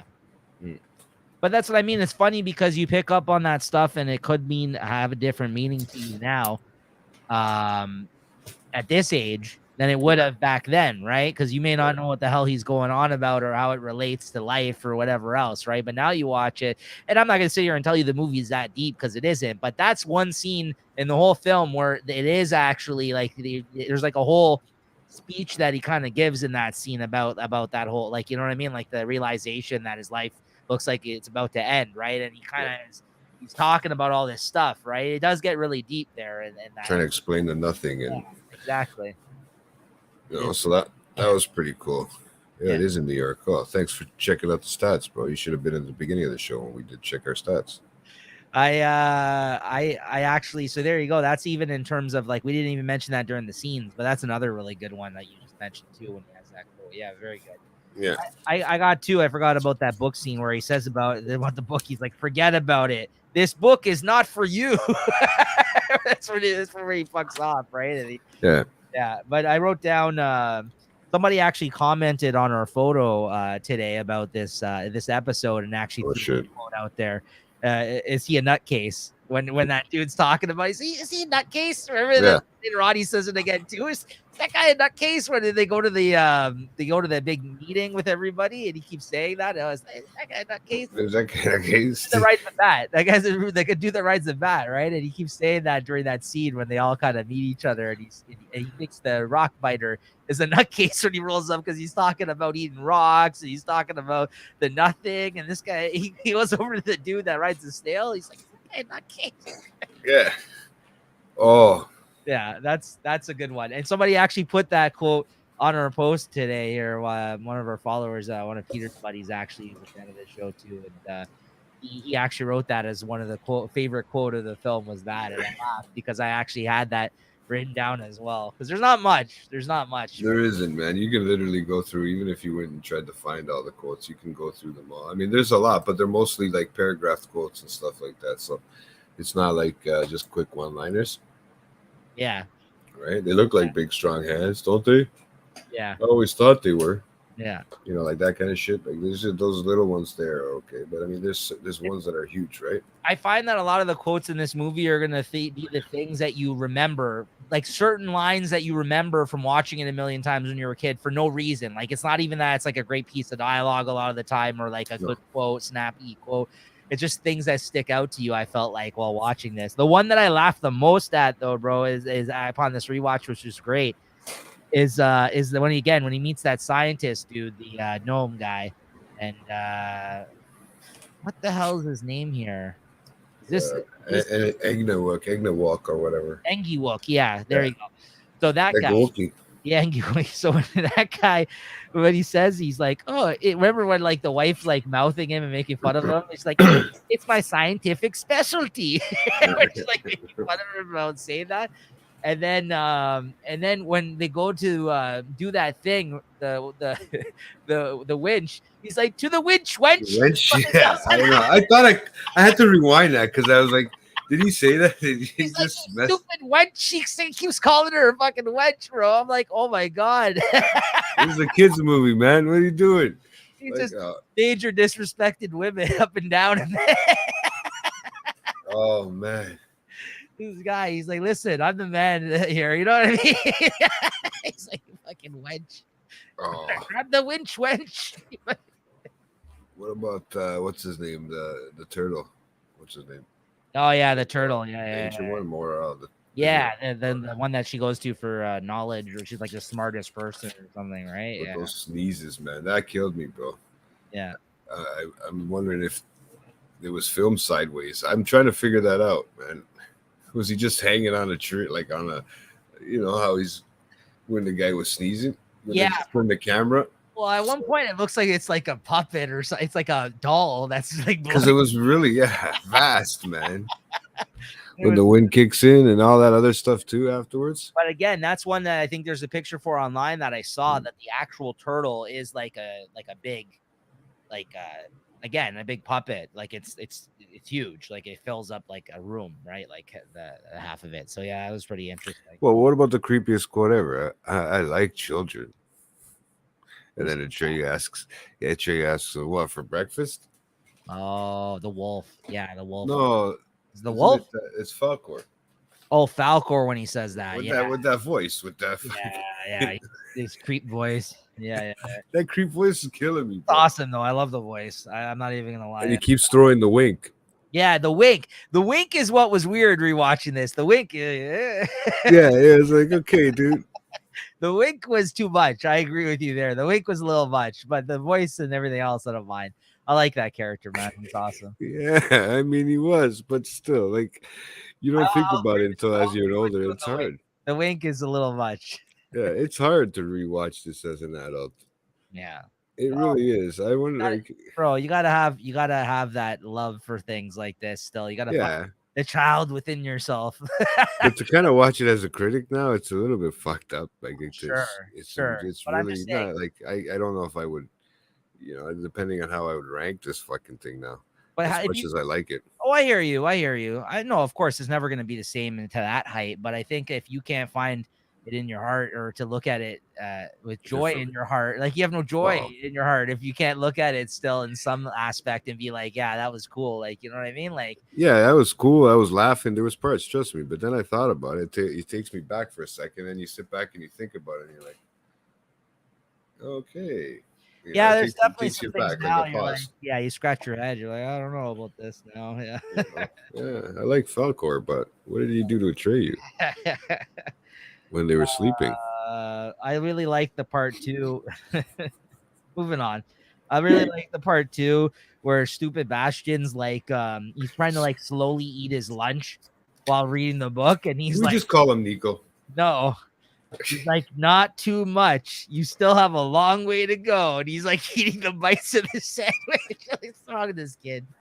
He's talking to himself, man. This book's got him talking to Not himself. too much. Still got a long journey. It's like he's taking the journey in the book, and now he's taking the journey with him. So he has to like preserve his food, right? Like it's a trip. Like I hearing him say that, I was laughing though. I was like, that's funny because I do remember that scene. And he's always like, he's like, oh, time to eat. It's not a great idea, or it's not good time. It's not a good time to eat. And the kid's like, no, it's a great time to eat. Great idea to eat. And he like takes a break. And goes to get his lunch, right? That he's brought. That was probably when the commercial kicked in and when it was on TV. Yeah. I used to play on TBS, I think, a lot when we were yeah. But TBS was the worst because I mean, this isn't a film they would censor necessarily. Others they would heavily, but all movies on TBS, they would cut it down still. Like say like a movie was like, I don't know, an hour and a half, or no, let's say it was an hour and 45 minutes because they had to fit it in between an hour and a half slot. Let's say sometimes they would cut down a bunch of shit. So whenever you watched it on TBS, you got like the condensed version of a film. I felt like. What did it used to say on the beginning? This film has been modified from its original version to fit your viewing screen. Yeah, but they played all kinds of good movies though. You used to play the Bill and Ted movie on there all the time when I was younger. Like they played all kinds of. That's a trip too. I bet you that's a movie that hasn't aged well. I think it has in some sense, but a lot of the jokes are probably garbage now if you watch that. Go from watching that and then watch fucking John Wick. Well of course, that's two different movies, but I'm just saying. I mean, that's one that they just did a new movie of though a year or so ago, right? They did another one. They did a third one, but I'll stand by the first two. I do like those. I do. That's me too, man. Yeah, exactly. I'm just saying, yeah, right. So, but I bet you that if a lot of humor from the 80s films and everything else or whatever around that era, early 90s, are not going to hold up. The humor mostly is not going to hold up in a lot of these movies. I'll tell you that much right now. There's a lot that's out there that's like, you know what, really? At the end of the day. Sometimes that's why it's not good revisiting things. You might feel that way about this movie now, right? That's what I mean. So I think that in some sense, if like you said, if you got to critically look at it, but then I think other times you go back and rewatch things and you're like, wow, this is actually better than I remember. Like some things do hold up really well, right? Like it's kind of like, because not only do you have the nostalgia for it, then you watch it and if it's aged well, like in terms of the jokes or even the story, you're like, you know what? This is actually better than a lot of the trash they put out these days, right? Sometimes I think that too when we revisit some of these movies or have a new appreciation for them, right? Yeah, it's true. It all depends, but I feel like I This should is have a kids just movie, though. watched it, yeah, as a kid and left it like that and just Yeah. remembered it like I remembered it, because this one was a hard one to take in, guys. You know what I mean? For myself, like it felt like you said it went by quick, but it felt like a long hour and 40 minutes or an hour and a half, whatever it was to me, man. It just because I don't know. Maybe that's why it feels like it's never ending. Maybe the parents named it that. and of course there's the whole thing, the quotes at the end where he's just like, it's only a story. It's not real. It's only a story. And then he's like, call my name. Bastard. Yeah. Yeah, no, but I felt like him. Yeah. Yeah. And then, he calls out her name and yeah, that's basically he saves Empress. as a result. Yeah. He names her. Where when we were watching it, Christine was saying, I mean, that I guess the fact that he already had the name in his mind was because of his mother that he was thinking about. But if you look up the name that he yells out, which is undecipherable by watching the movie, you can never. Yeah, you can never tell. I had to look it up for doing this, which will come up in another category in a bit here, but it's not, and this can't be his mother's name. So I don't know if that's the case or if that's what it meant to be, but then they just ultimately went with some name. And apparently in the German version or something I looked up online, it's different because it's a different translation. The name, like it means something different in the German version than it does in the English version. Okay. I don't know. This must be a German book. Like, I mean, the fact that the guy's German, that Well, right? Is it because they say it's a book? I've never seen this book. Like, I feel like, and I've never seen the book, but I mean, I keep seeing the cover now that I've been looking through. Is it German? It looks like it. I mean, you tell me what the hell this is. I'm gonna share this with you. Wait, hold on. Because that would make more sense if that was like, if that was the case, because I feel like I've never seen this book. If maybe it is a foreign book. I don't know if that's the actual picture of the book. It's hard to. I can't zoom up on it on my screen. It won't let me. Right? No, because that's like a picture of him. I mean, this might be the new movie cover edition. You know what I mean? Like But look, I mean, they got the German titling and shit, right? yeah. Because they're just using Bastion from the movie. They have. Oh, there we go. Yeah, so maybe it is. Yeah, maybe it is. Die Welt, well, brother. I can't read. Or something like that. Yeah. Yeah, probably is. That is probably the case. I bet you that's originally what it was. Is Hey, where's Bastion? Yeah, he's in there. He's in there somewhere. Yeah. Okay, so there you go. What else? Oh. Okay. Quotes. I'm dying. That's all I have. Do you have anything? Stupid horse, yeah, like you said. Oh, yeah, Stupid horse. You have to try, you stupid horse. Yeah. Yeah. The horse just looks at him like, okay. What are you saying? All right. I only speak German. That's quotes for you guys. I think that's all we're gonna have on there. Yeah, I think so. Some of these categories are going to be pretty slim. I'm going to tell you right now. We'll try to see what we can do, and some of them are going to be hard to answer. But here we go, because like I said, there's not many actors in this movie. There's a lot of puppets and such. Favorite performer?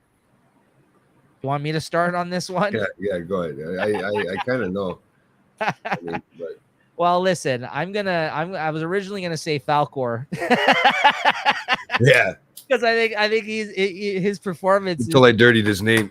Yeah. No. I actually didn't think of this previously, and Christina had mentioned this while watching it, and you just kind of solidified it by saying how good that scene too was. Yeah. I think I got to go with the Rockbiter with that one scene, and it's portrayed by Alan Oppenheimer. That's the person who played him in the first film. He was uncredited. To Jay's point, it's not like these people I think were credited that were doing the voices and maybe I don't know, it's obviously you can't credit all 20 fucking puppeteers for these guys, but I mean I think he's the voice of the Rockbiter, so I'm gonna say for that scene alone I'll give it to him, because if not I would give it to Falcor straight up for his voice performance, but I'm not even going to give it to any of the actors in this because there's not great acting. Well, it's the same guy that does all those voices. Alan Oppenheimer? Yeah, it does Rockbiter, Falcor, There you Gamork, go. and the Alan narrator. Oppenheimer is my favorite performer in this film. Then, see, I just kind of came across it for Rockbiter. I didn't know he did Falcor too. There you go. I see. I can't feel bad about that answer now. It's 100%. I'm with that answer because I think he brought these things to life, right? I mean, he did the voices for these characters, so I think that goes a long way. It's definitely way better than most of the acting in this film. I'll tell you that much. The voices that there's slim pickings there. There's a lot, like, you know how sometimes we have trouble filling out like overacting, worst actor. Not in this film. I got both of those categories filled out on this one, just because you have kid actors. Sometimes you get good kid actors. Most of them are garbage. And then looking at it now with being critical, if you're trying to be critical of the film, there is some bad acting going on in it. So yeah, I'm going to give it up to him. I'm going to give that Alan Oppenheimer for the voices of Falcor and Rockbiter especially. Yeah, there you go. That being said, my favorite performer was Atreyu. I like him. I thought he was nice. The lone warrior on a fucking Noah Hathaway. Yeah. Any relation to the end? I don't know. I'm wondering, but I don't know. I didn't see that, but I liked his performance. Cause you know what? Obviously, I wanted to say even the kid there, Bastian, did a good job. What's his name? Barrett Oliver. He did a right job for somebody that's just reading a book. Right? He made it very memorable. I guess in that sense. But then you're also reading the story of Atreyu. So I mean, really, at the end of the day, he was I think he was the one that had caught my eye even as a kid, which was weird. So I don't know. I don't know. He plays that role. I don't know. I don't know how to say it without being fucking J2'd, but I mean, I really, Yeah, so I gotta be careful on how it worked for me. Apparently, the actor when I was looking stuff up said in like a panel in like 2010 or something that the voice that's in the film is not his, because if you notice, the voice has an accent on it, and they apparently got some other kid to come in and basically dub over his voice in the film. So apparently the voice that you hear is not his in the actual movie, yet he did all of the acting in those parts. And I guess I'm sure said lines, but then they went in afterwards and put in this other voice with an accent to be the voice of Atreyu in this film. So I think that's kind of interesting, right? And like it's weird because it's an odd accent that seems to be coming and going half the time. I don't know if you noticed that. Maybe that is because it's a mix of his voice and maybe the other accent voice that they got. But I guess maybe some of the ways that he has a weird little accent. I don't know what it is though. It's not German or anything. I think it's almost like New Zealand or something. Yeah, I was gonna say from Australia on the other end of the world somewhere. Yeah. It says here he's revealed virtually none of his lines in the film are his own voice, despite the fact that he did record the lines himself. Instead, another actor was brought in to dub over Hathaway's lines, and this was used for the finished film. The voice used was apparently different from that of Hathaway, who was a higher pitched voice and no accent. His testes didn't drop yet. He was a young boy. And that's probably why it felt like he was coming and going throughout the film, because there was moments where you can definitely sense that there was an accent there. And then other times, and I don't know if it's because, like he said, the high pitchedness of his voice, maybe his voice was cracking. He was at the age where that was the case. I don't know, right? Because that's what it states here, is that his voice was very high pitched in comparison, right? Well, he'd be going through puberty. He was born in 71. I mean. He'd probably be going through puberty when this fucking thing was filmed. Right. That's probably what was going on. Apparently you can hear Noah Hathaway's actual voice in the making of special released in 1983. I guess they brought out a special in preparation of this film at the time. So I didn't even know that. That'd be interesting to look up if you wanted to be, if you're interested in the production of this film in terms of the puppets and everything, right? So I didn't think there was going to be that much actual stuff to go, like, about this film. I know that by now there would have been a lot because it has been 40 years almost. So, but these are the films where we don't have much to talk about, Jay, that actually looking things up about them are actually more interesting sometimes than the film itself, because you got to imagine a production of the film like this. There's got to be some interesting stuff there, right? I mean, like, it's got to have a background story now. Yeah, especially by this time, they have to have picked apart every little bit and piece, and that's why I didn't really want to watch or look it up anywhere either, because they've probably picked this movie apart a million times by now, right? I think to some folks that would kill some of the magic, I think. But the cool thing about it is knowing now as an adult, that's kind of where it makes it interesting because they just made movies differently then. So to actually read on all these stories and behind the scene type stuff that you never really knew or would think of at that time on a film like this, it is interesting, honestly. The couple of things that I read up on it were very intriguing. Very. Yeah, there you From go. what you're saying, I'm gonna have to look certain things. I don't know if I want to, but I might. Right. You know, now that we did tear this movie apart and I rewatch it again, like I said, I maybe I'll have to check out, or maybe not. Maybe I just don't care anymore. Maybe There this you is go. it. Put it close to my never-ending storybook. You know what I mean? You never know. What do you have here for favorite cameo in this film? Favorite cameo is the father. I like the father. I think Gerald it was all right. McRaney. Yeah, I Bastion's told you. father? Yeah. Yeah, I told you just only because that part is really meaningful. You know, I guess without getting into too much details, It's I'd rather see somebody raise their kid like that. It's a You know? reminiscent thing for you. Yeah, no, I hear you. Yeah, it's something you can relate to, I guess, right? So Yeah. So I mean, it was actually. I mean, I can't relate in the sense that it was my father, but I could relate that. right. Yeah, That's what I mean. I know where you're in coming that from. sense. Yeah. Yeah, But I think that it's just something that I think that first part of the movie where it was more real life is what probably pulled me more into this movie than when I was a kid than the actual. Well, I mean, the other stuff held me in there to keep watching, right? Mhm. But you know, I think that was. I don't know. I'm. It's weird. It's Well, like it's gotta be it's more meaningful now that Yeah. I'm older Yeah. than when I was a kid. I only, as a kid, remembering the rock biter and Falcor and those big things, right? You know, the racing snail, all that shit, right? So Yeah.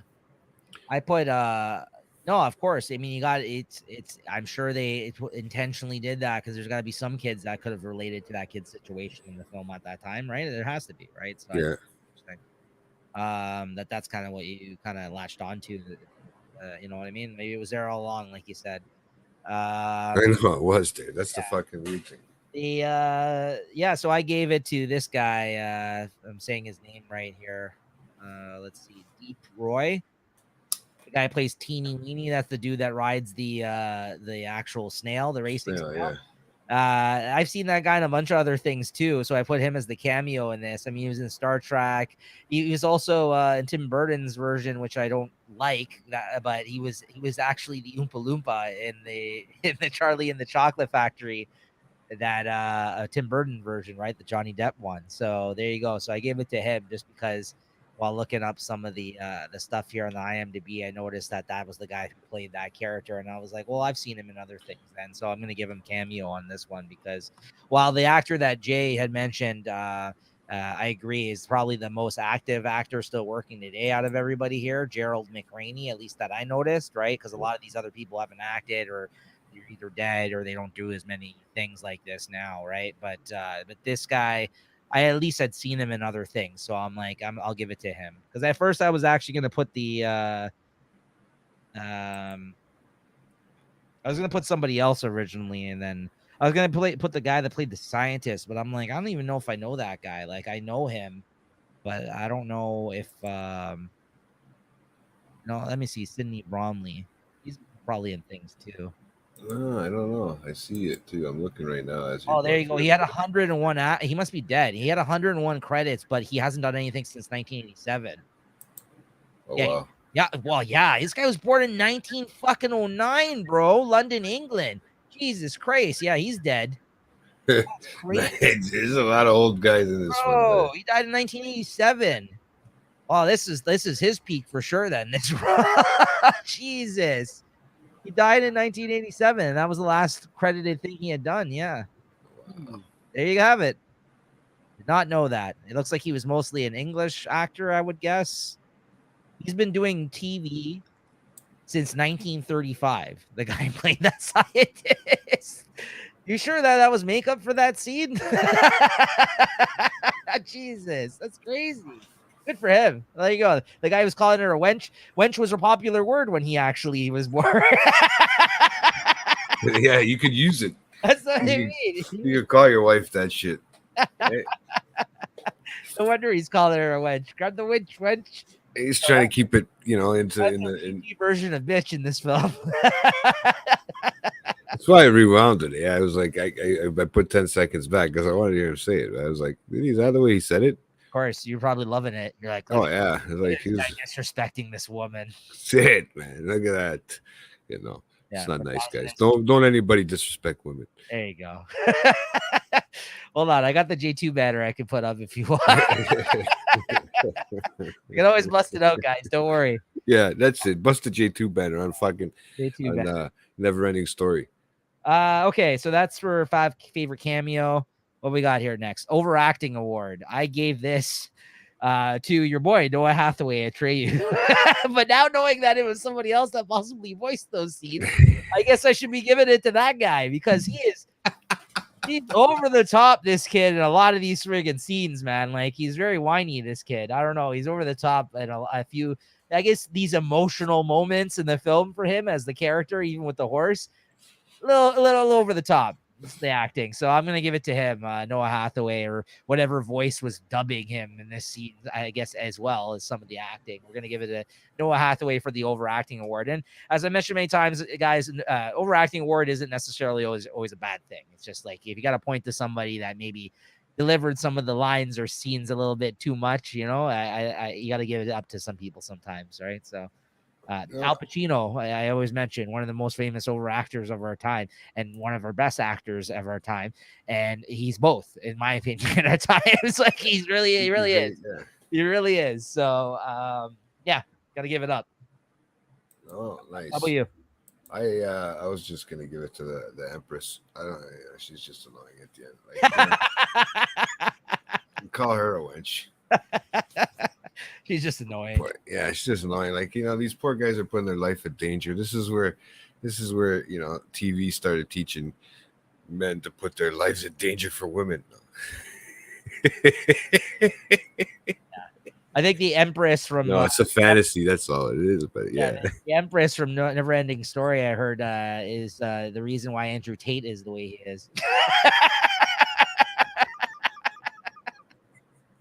I don't know if you've read that online, but apparently she influenced. Yeah, no, I'm just joking. she's in a few things too, but I mean, nothing that we've probably seen recently, dude.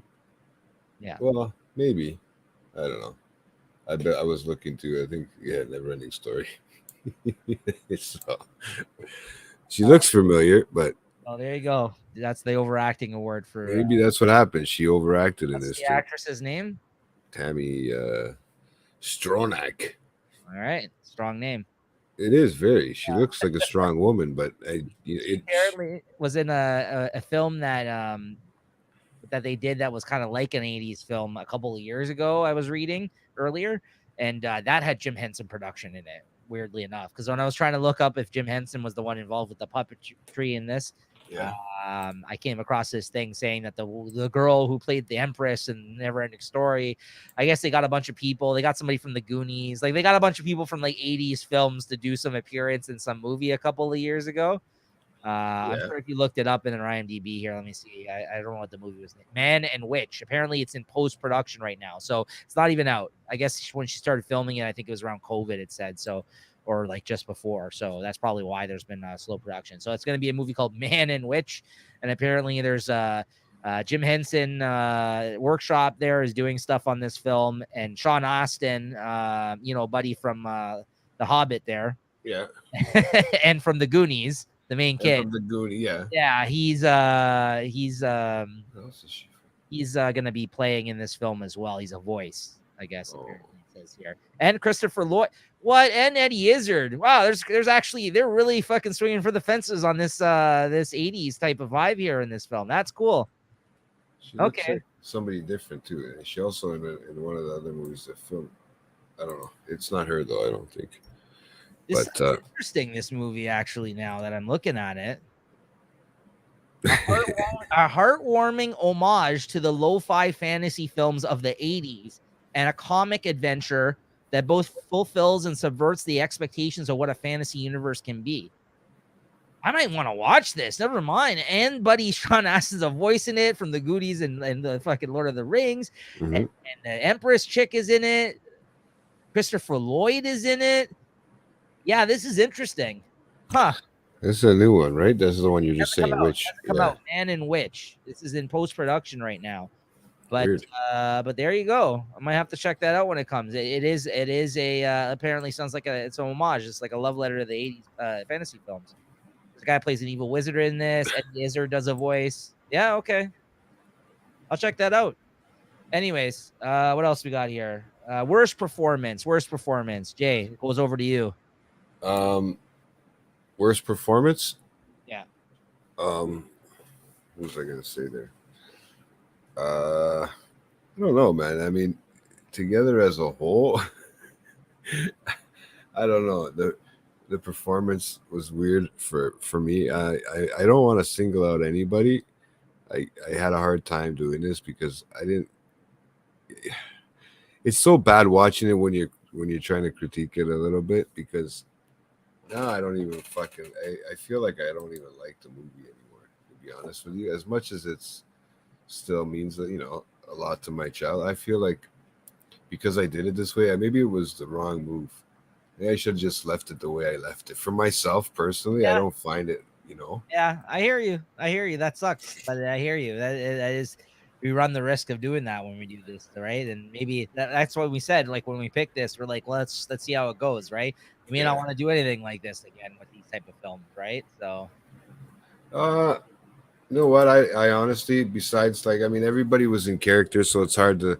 It's besides the people that weren't in character, the 4 people that you really see. I don't really have anybody for worst performance at all. I mean, to be honest, there was a few, stuff. I mean, production performances I might have not liked, but that you got to remember we're also going back in, 40 years, like you said, right? So it is a production thing. I gave it to the kid who played Bastion. He sucks. Barrett Oliver. Well, yeah, but I mean, I don't know. Like I said, I get what you're saying. I guess they all kind of played it together. It all comes out of his head anyway, so they all. No, I know. I just felt he was kind of like, I don't know. I didn't like the what's his name. I know he's a kid, but I don't know. His character is kind of weak. I feel like I didn't like the king there. What's his name there? The king. I think his name was got a credit. Moses Gunn. Carry on. There you go. That's the black guy in the. Yeah. Thing, Okay. right. Yeah, I don't know. We didn't really need to tell the story. We kind of knew where it was going. Just bring the Empress off. Damn it. Yeah. But honestly. Yeah. So that guy, you think? Okay. Along with probably, like I said, I didn't find. I know the point of the Empress, but they really didn't even have to really have it. They could have just left it up to your imagination. I think now too. Yeah. Right. Yeah. Especially if they were going to go with part 2 and 3, like they did do. Yeah. So Barrett, like you said, Barrett Oliver, he did a little bit of even overacting too at points. Yes, absolutely. Yeah. But he was good for a kid. Don't get me wrong. Yeah, watching this though, I just felt he was.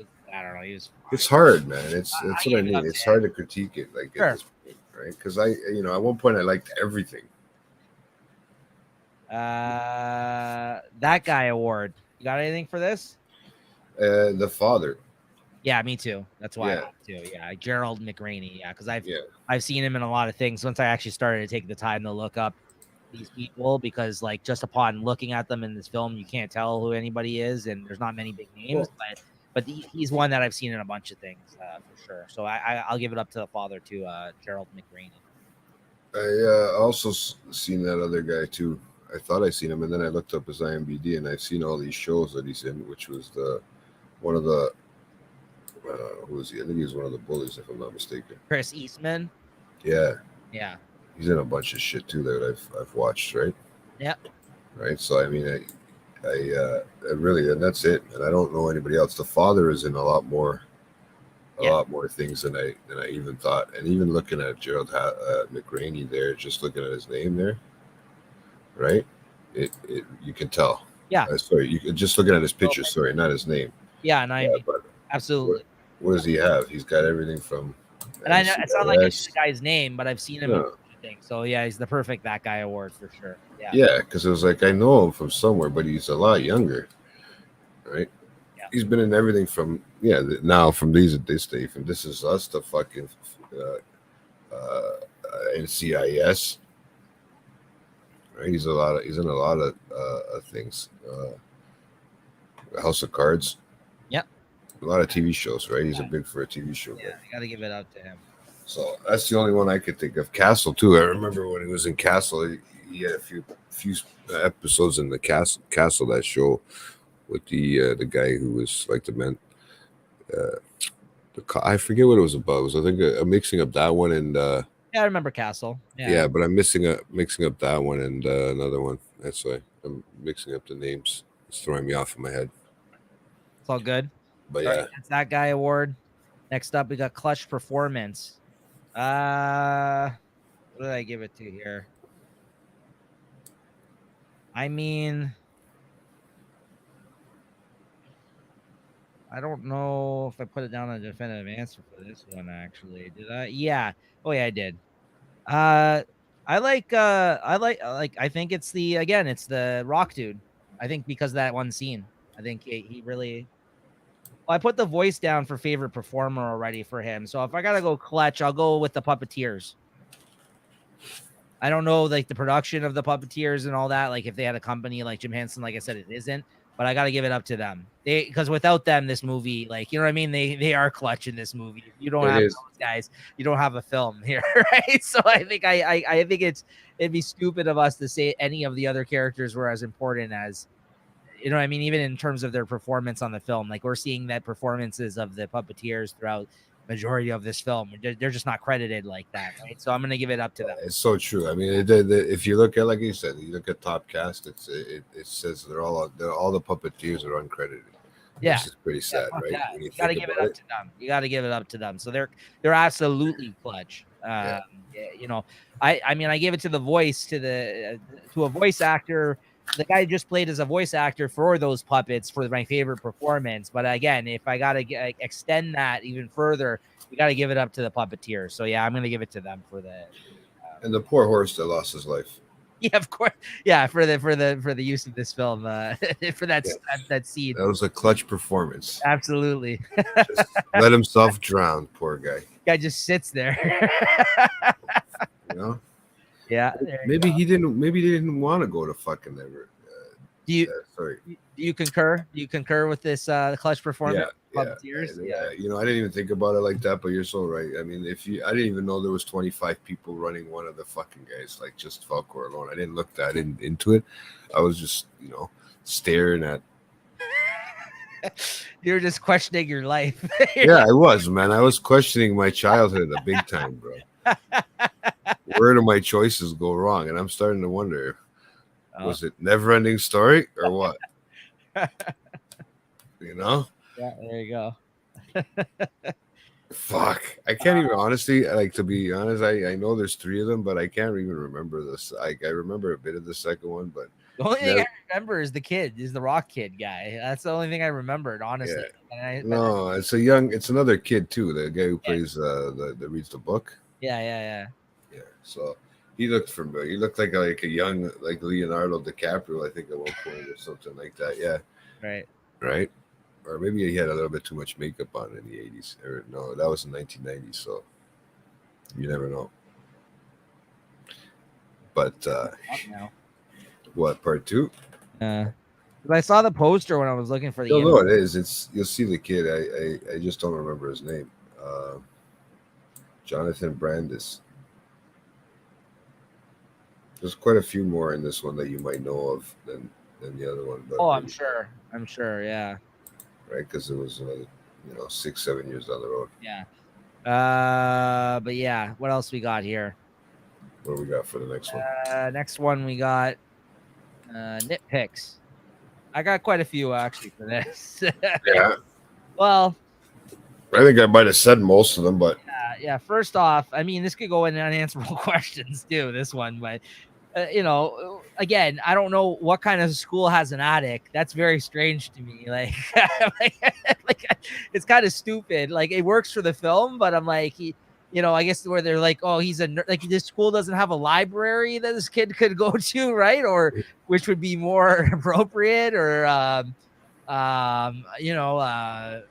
like well, I guess he's not going to go to a gym because he's like not like, I mean, he's a nerd, so I guess he's not going to the gym. Or I guess other places in schools you could hide, like not like it seems weird that the school has an attic. So that kind of bugged me a little. As cool as it was of a spot to go to, I was like, this doesn't make any sense. Well, I mean, I guess you got to think of older schools too, right? Older building. Older building, and that's like their storage room. No worries, Goat. Thanks for tuning in, man. He's getting old, bro. He works, and he gets old. He's got to put in those hours. People get old. Yeah. But yeah, no, I mean that is kind of a weird one for nitpicks. Yeah. What else? They had some stuff written down too. The creepy voice, man. The creepy voices fucking freaked me out. Right. Actually, one of the big ones I had, and I hate to say it for your sake because you mentioned it actually striking a chord for you, was the intro. Why? It was a weird, awkward, quiet scene. That one where he's dealing because his father's trying to tell him to get over the death of his mother. And then like they don't really say anything for like I feel like a full minute. The way it was shot and the way that it was cut together, I think they did a really poor job. Like it's not so much a criticism of the point of that scene, but it's just the way it like there should have been such an awkward, long, quiet pause when he's sitting there trying to eat his breakfast and the father is like, you know what I mean? Like a little bit of a pause, but it just felt like it stuck out like a sore thumb, like kind of to me. I just like, I don't know. I felt like the way they put that scene together was really bad, like honestly at the start, because it should have been much more effective.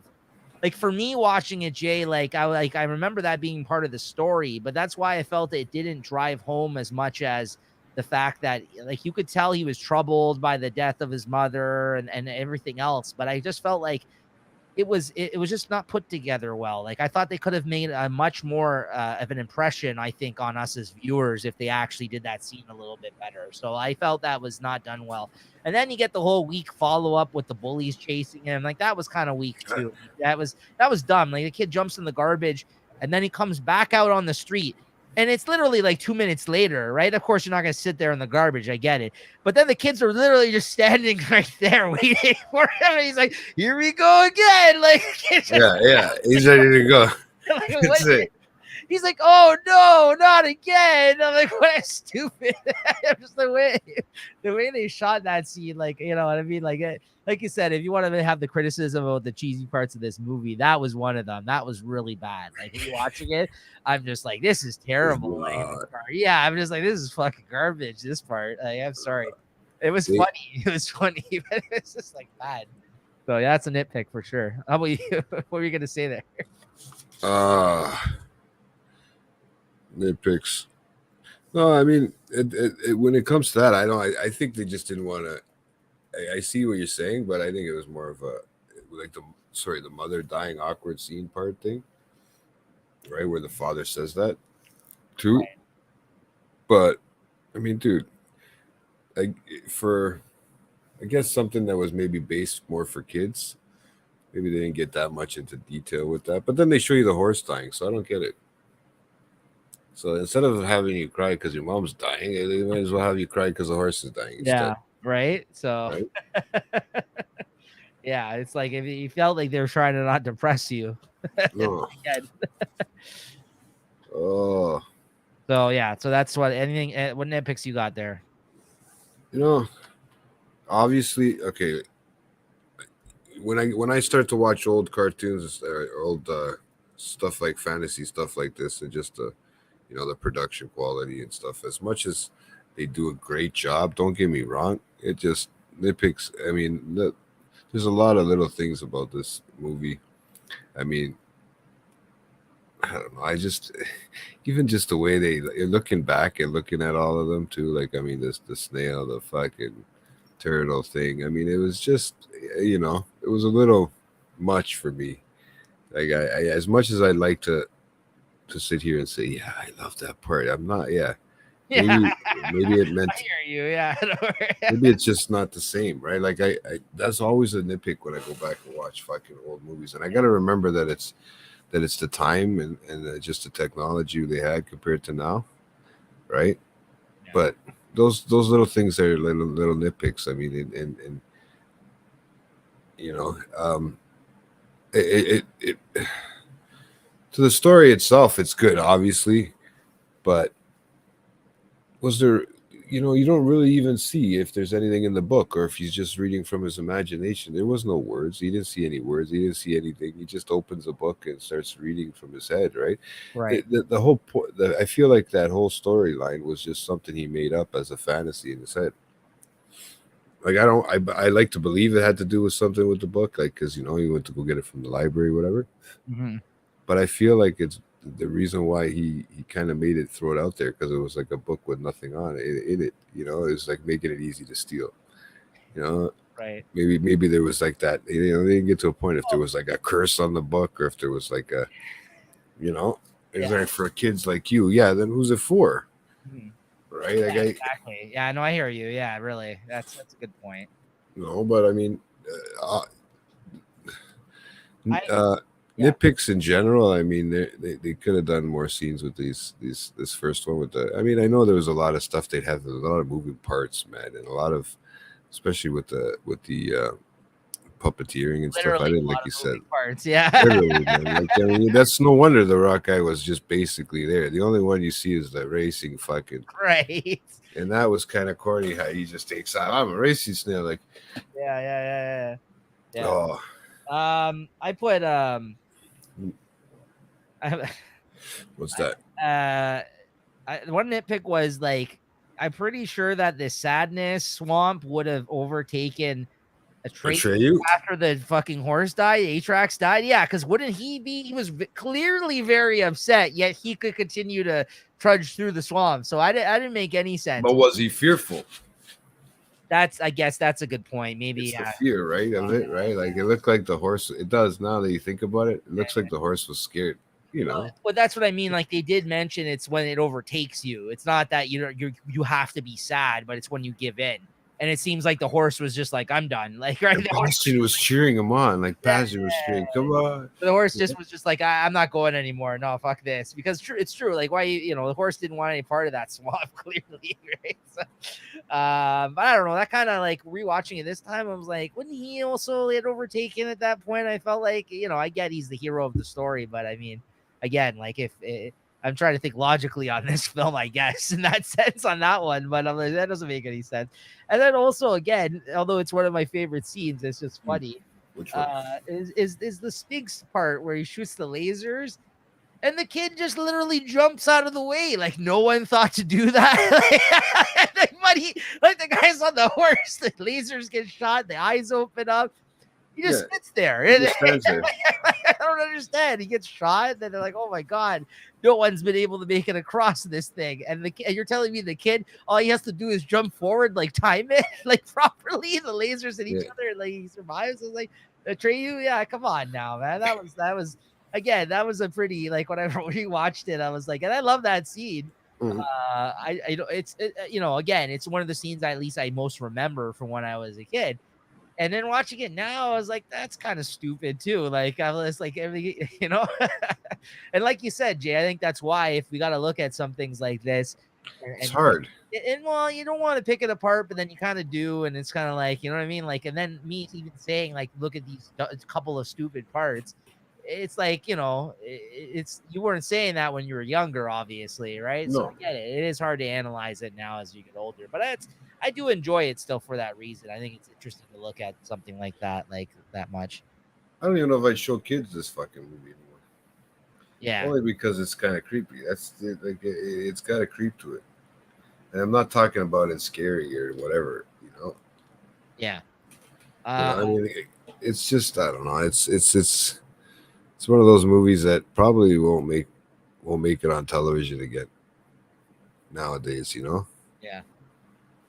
And then the other thing that was kind of funny too is just how like the wolf thing is like just ahead, like for the most part, like the wolf.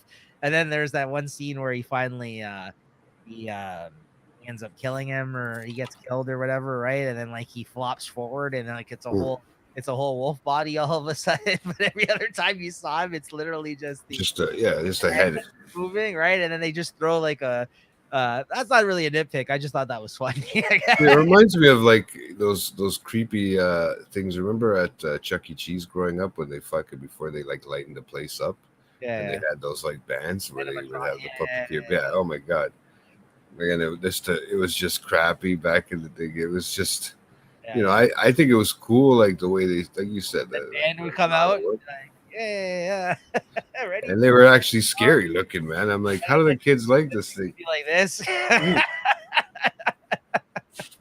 no, absolutely. Yeah, so there you go. That's my nitpicks. It's just those things. Anything else with you or no?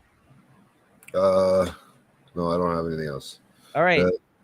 Yep, go on. No. I thought I did here. I was just reading something. What's aged the best? There's some good stuff in this category. For me, I think the intro song is a banger. I don't even care. I think that's aged very well. It obviously still is a beloved film for a lot of people from this era.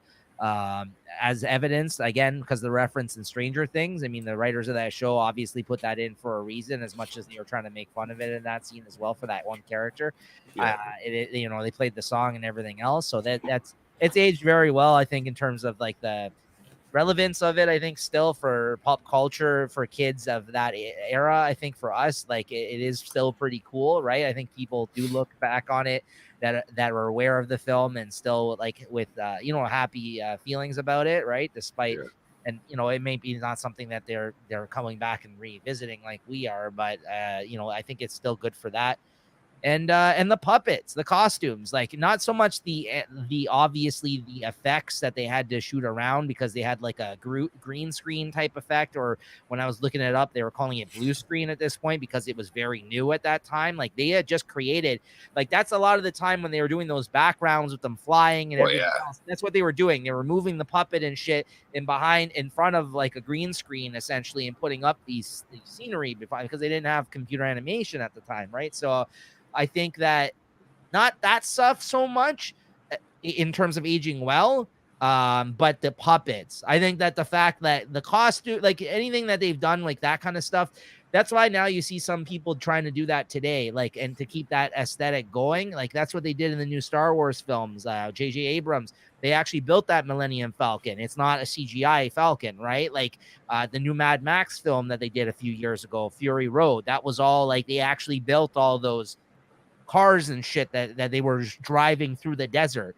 Yeah.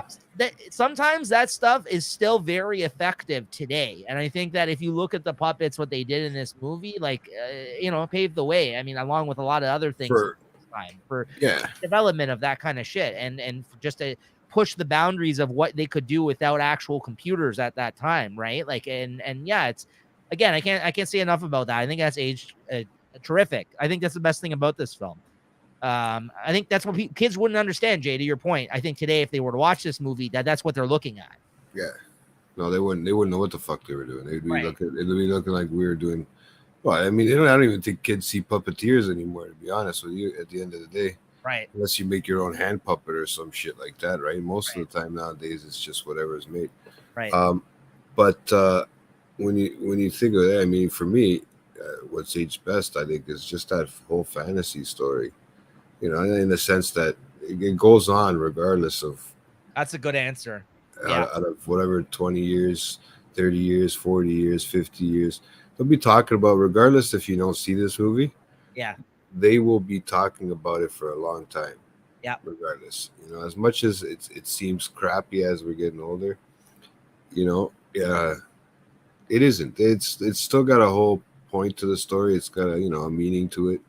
There is a moral, like I would think, to it, to never give up and never, especially when it came to the bullying and stuff like that. So, I mean, that kind of stuff aged good.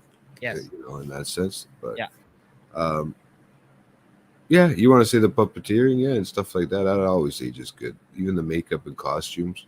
Like, that you're right. It did pave a way to a lot of the stuff that's happening nowadays, right? Well, that's why I thought you can't go that far. Yeah, I think your answer is great too about the fantasy Yeah. aspect of it. Look at some of the popular shows on TV today, but they're all mostly ran by CGI. Is that we got the fucking new Game of Thrones prequel, we got the Lord of the Rings show, like right, like that's it.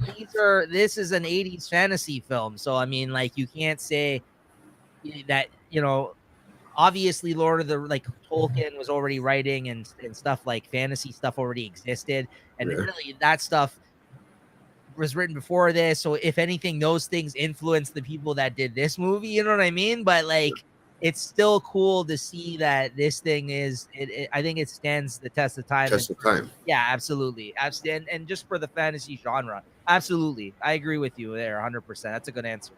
I mean, obviously, if you show this to kids nowadays, they're still watch it. Like, I mean, but they'd have to be under a certain age.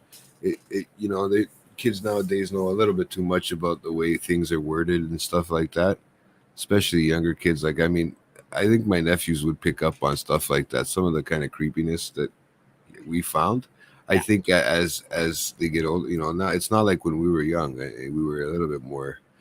I don't know if we like to say naive, but we were more into that fantasy. Yeah. I guess as a kid, you're into that fantasy whole thing. Yeah. I mean, even now, everybody, don't get me wrong, everybody dreams of a fucking fantasy here and there. I mean, you live in a fantasy world with all the comics back there. I mean, really, look at all your figures. So, I mean, really, it does withhold a test of time, too, right? That whole storyline.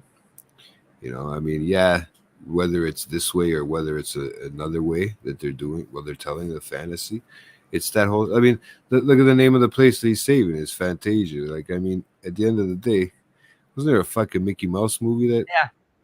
Which I picked up on upon rewatching this. I didn't even remember that because I was like, Fantasia. I was like, that's not the name of the world here. Yeah, Fantasia is the animated one where he's got the wizard cloak thing on. He does the thing with the brooms and everything else. Yeah, that's. But that was that's actually why I thought it was a Disney thing at first when I had seen when I thought about it before but Fantasia predates this film as well. Fantasia is old. It's an older movie, I believe, than this, if I'm not mistaken. I'm pretty sure. Hold on, unless it's a remake, unless they did a remake. No, I'm pretty sure. If not, it's in the 80s then. Bro, 1940 film. 1940? Yeah, but that's the original. That's the original. What else were we talking about here? I mean, obviously, isn't there a cartoon one that's the one I'm trying to look on? This 1940 film here. Or maybe that was you know what? Maybe I'm thinking of a Disney on Ice or some shit like that, or there was something called Fantasia or something. That's the Disney movie. They had Fantasia 2000 as well. That's probably why. No, but the original one's the older, the cartoon, man. Like, yeah. So yeah, that was around. So there you go. Like, I knew it was old. Like, I forgot how old it was, but it's been around since then, Disney and stuff like that. So that makes sense. Yeah, I don't know what else. What they put anything else? No, I think that's it. So then that's your answer, right? That's good answer for that. And then what's aged the worst? Everything else. Yeah, I mean, what I just said. The puppets aged well, but the graphics itself were bad. Like there's a part where Atreyu falls off Falcor where they're flying through the air, bro, and he's just falling into like the darkness from like a view that's like looking down, right? It's just ridiculous. It looks so bad. I was like, wow. I mean, but again, the graphics, you can't help that they didn't really have graphics like that then. No. So I mean, it's hard to I mean, I have to criticize it because it was bad at times, and obviously looking at it now, the graphics themselves, other than the puppet stuff, hasn't aged well. So there you go. I mean, you got to call that out. But I would also say, yeah, and then like I said, I talked about in terms of like my nitpicks, there was just certain scenes and stuff like that. But no, that's really the only thing I think I really picked up on was the graphics, and obviously, but that's the main thing I think that I don't feel has aged well. Also, like there's creepy voices, bro. The voices you thought that were bad haven't aged well? I mean, I don't think so. I mean, it's kind of hard to put that guy's. I like Falcor, but it's kind of hard to hear him talking in, like, let's say Paw Patrol or some shit like that, or one of those cartoons nowadays. Like, right. Come here, little boy. Scratch the back of my ear. Right there. Oh, and he makes that moaning noise. Like, come on, man. Like, for me as an adult, this doesn't seem right, bro. I guess I gotta stop talking about it because it's gonna really make me hate the fucking film. Yeah. No, as much as I really liked it. Yeah, it's okay. there was a lot, you know, and You felt you overall though, in general, you felt the film hasn't aged well for you.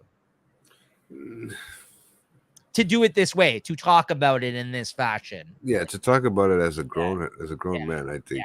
There you go. Now, if I yeah, I don't know if I would be showing. I wouldn't be saying, hey, you know, guys, let's go watch this movie to my. That's I don't fair. know if I would. I don't know if they would bother watching it anymore after all Yeah. the stuff they see, right? That's fair. But yeah, Unanswerable questions. Anything here? I got one, and it was what was the name that he yells out? But then you look it up because it's so hard to hear what he's saying because there's like a sound effect going on at the same time. Mhm. There is the part there at the end of the film where Bastion has to yell out the new name for the Empress for the Fantasia to basically continue to exist, and basically brings everybody back to life and everything else. And all he has to do is the reader of the book, the creator, essentially has to be able to give her a new name. And the name that he had in his head, that he says, like they said, I had in his head the whole time, he yells out. Apparently, I was only able to look this up and find out through Google search, is Moonchild, which seems very strange. And then apparently in German, it like translates to something else, and it's different in the German version. It's not, doesn't represent Moonchild or something, but that's apparently the name that he gives her, which is weird, right? Like different, yeah. So anyways, that's the only unanswerable question that there was an answer for online that I was able to find. Everything else I think was pretty straightforward in this film. It didn't leave me guessing for anything else, obviously, right? I mean, I don't know about you. Anything? Well, there was one thing I caught is that when he fell off the fucking, when he, no, where is it? When he went through the window, like, what is it? Like unanswerable questions. Was it life for real life, or like they were blending fantasy and real life together? I'm trying to figure that out, right? And also like where the fuck I forget. At the end, what else? Remember, he could wish for. He had other wishes. Remember, they told him he used his thing for other wishes at the end. What else did he wish for? I guess it probably was in the second movie. Or I think something. a lot of it, I think a lot of it though, they say like that, it's stories for another time. The story to continue, like that was already built into the, you know what I mean? Like, so I hear you, but I think any other unanswerable questions would have been one of those things that were like, well, that's a story for another time, kids. You know what I mean? Like that's the next one, right? So yeah. So I think you're right in that sense, but yeah. When he fell off of Falkor, he lost that oracle thing, and how did he get it back? I didn't even see that part. He just all of a sudden had it back on his neck. Oh, the medallion? Yeah. Yeah, he ends up getting it by the time he gets to the end there with the Empress. Yeah, how? That's what I don't know. I didn't see that part. I don't know if I missed it. Back from somebody, don't they? I forgot. You're right. I can't remember either. You're putting me on the spot. I forgot how he got it back. Maybe that's a good question. I don't know. I don't know. I don't even remember him saying trying to get it back. Like I just remember when he fell off of the thing and landed. You know, when they were going for the ride, he fell off, and you hear him go, "It's you," with that voice, right? And then so yeah, that's the thing that I'm thinking about. Wolf. Didn't that wolf guy have it or something at one point? I don't know. I don't think so. I can't remember now. I literally just watched it. Yeah, I don't, because I literally, unless it happened quick, I don't remember. I can't. Yeah. And I might have to go back and just double check, but so yeah, no, I'm not sure. So there you go. That is unanswerable for now, guys. But I'm sure there is an answer for that. I just can't remember. So, what else? I think that's it. I think that's it for in terms of unanswerable questions. Unless you got anything else. No, really. I mean, yeah. To be honest with you, that's what I think. I also wanted to know if he's really just making this whole story up in his head, or if it was, you don't really know. You don't see the book, you just see the cover. I think if I had to take a guess that it would have been he was filling the pages of the book. I think, like you said earlier, I think that's essentially because if upon rewatches and upon them, sorry, not like upon rewatches, if the story continues to go on and on, that means it would be a never-ending book in the story in the actual book itself, right? So I think it would be every time the user would open the book, he would experience whatever adventure that It's in you know their what I mean? head. Like, exactly. I think that's the right answer. It's And- open. Yeah, it's open to an interpretation of whoever's the and reader. and if it's not, and maybe they go into that more in the second film. I don't know. I can't remember, right? But Mhm. that's how the way I always thought of it is basically what you had said earlier about that. That's how I've always taken it, and I think that's the way you got to go about it. Honestly, like that's because otherwise, like you know, how big is this fucking book gonna be, right? Like you know, Yeah. like how. So I think you have to go about it that way. Is that's basically what it is. Oh, for sure. Magic book. It's a magic book. I mean, that's Yeah. what it is, right? So Yeah, that's all I could think. Because I mean, he's just staring into it. He's making it. And where the fuck the kids get matches? Oh, I guess we in the 80s we were allowed to have fine matches. You know, it was so different. It was just so weird. It was like that was being naive, fucking no, guy. but upstairs at the school that's made out of wood in the top, and everything's fucking blowing open, and there's cobwebs everywhere, and the kid's not scared to be there. Hey man, I don't know. Like I don't know, man. You tell me, Neeks. Yeah. I really don't understand that. Unanswerable. Career peak. This is easy. Fashion, because apparently he didn't really do much since this movie. Yeah, it says look. So even the other girl too, Tammy. He picked that out with this one, Barrett Oliver. I mean, you got to give it. Most of them did. I mean, most of them barely ever acted since then. Most people have done like smaller things, and so did he. Yeah. Like Bastion did too. But the last credit that we have from him is from 1989. So he's apparently left acting altogether, as far as I know. I didn't do deep research, but at least for his credited stuff on IMDb, that's the last thing he had in terms of acting was from 1989, which is 5 years later from this. So what happens when you age? And he would have been a teenager at that time. So obviously, I'm thinking he just stopped acting. So Probably, yeah. Maybe turned into that kid from the Sandlot. Remember that didn't age well? That little orange-haired kid with the freckles. Right. That's so yeah. You know what though? He was in Cocoon. I know. Which is kind of like, you ever seen that movie? Like that was I think fairly, like in terms of like sci-fi films and stuff like that. Like that's a pretty known. That was pretty detailed. Yeah, that was a year after this one. So like, I mean, around this time, it seemed like he had some stuff going on for him. But then, yeah, by the time it hit 1989, he was in the Twilight Zone episode. Yeah, I don't know. It seems weird that he just like. Well, even both of them, even that Noah Hathaway too. He was even in Cocoon, The Return, 1988, the second one, which I don't even know if I've seen that one. I've seen Cocoon. I don't know if I've seen the second. I always remember he had that face that looked like the kid from Star Trek, but that ended up being from the Next Generation. But it wasn't. It's not him. What the hell's his name? He's now apparently currently he is an American photographer and former child actor. It says on IMDb. So, did you show a recent pic of him? Does he look like? No, there's no. I'm sure you can't find that because they always do that. Like, what do these actors look like now? Like, they always do those things online too, right? But it's like clickbait bullshit. Yeah, there's only 39 photos to be honest of him. Yeah. So, anyways, this is what he's most known for. This is his career peak. Oh yeah, for sure. Would you agree? Would you agree? Career peak, yeah. Even the other one too. Even what's his face there. Even Noah. But they're both. They both, I think, peaked out at this point. Peaked out before puberty. Yeah, exactly. Benjamin buttoned it. Could you imagine they'd never be known for anything else but this is pretty much what they're known for. This is what they're known for. Right? They're not like maybe they made a killing and they invested right. No, they barely made any. These are the type of guys that you see at that expo, Jay. Like at these cons, these are the type of guys that they go there and they're big stars, and then you go there because there's a lot of people that are into this type of shit that remember that stuff. That's the place that you go because they'll be like lining up for your photo and you can charge whatever. Most of these guys that aren't as well known, they don't charge as much. But somebody like who just played like the Eddie guy there on the new kid. Yeah, but he's known now. That's what I mean. Like this guy's probably charging like hundreds of dollars for his photo. I think he was charging over $100 for his photo or something. Yeah. So there you go. I mean, that's just how it is. These guys are probably charging $20 when they're at a show. But I mean, these guys, if you're lucky. I'm sure they could get more than $20, but like maybe $40. You know who's the most? You want to that from what I've heard, anyways. I don't know if things have changed in most recent. So who's the most? Who do you think's the most in terms of charging of an autograph / photo at a con? Who would you say is the most? Would you guess would be the most? Maybe a Walking Dead guy or something.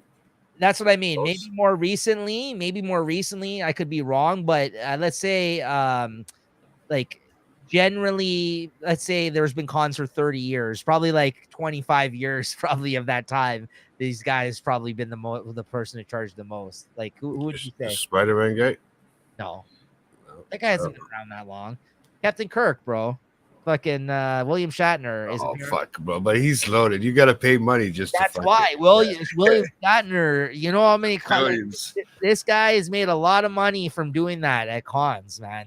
He's He's charged known for one real charges serious the character. most. He charges the most. Apparently, like from what I've heard, he charges the most out of all the people to meet.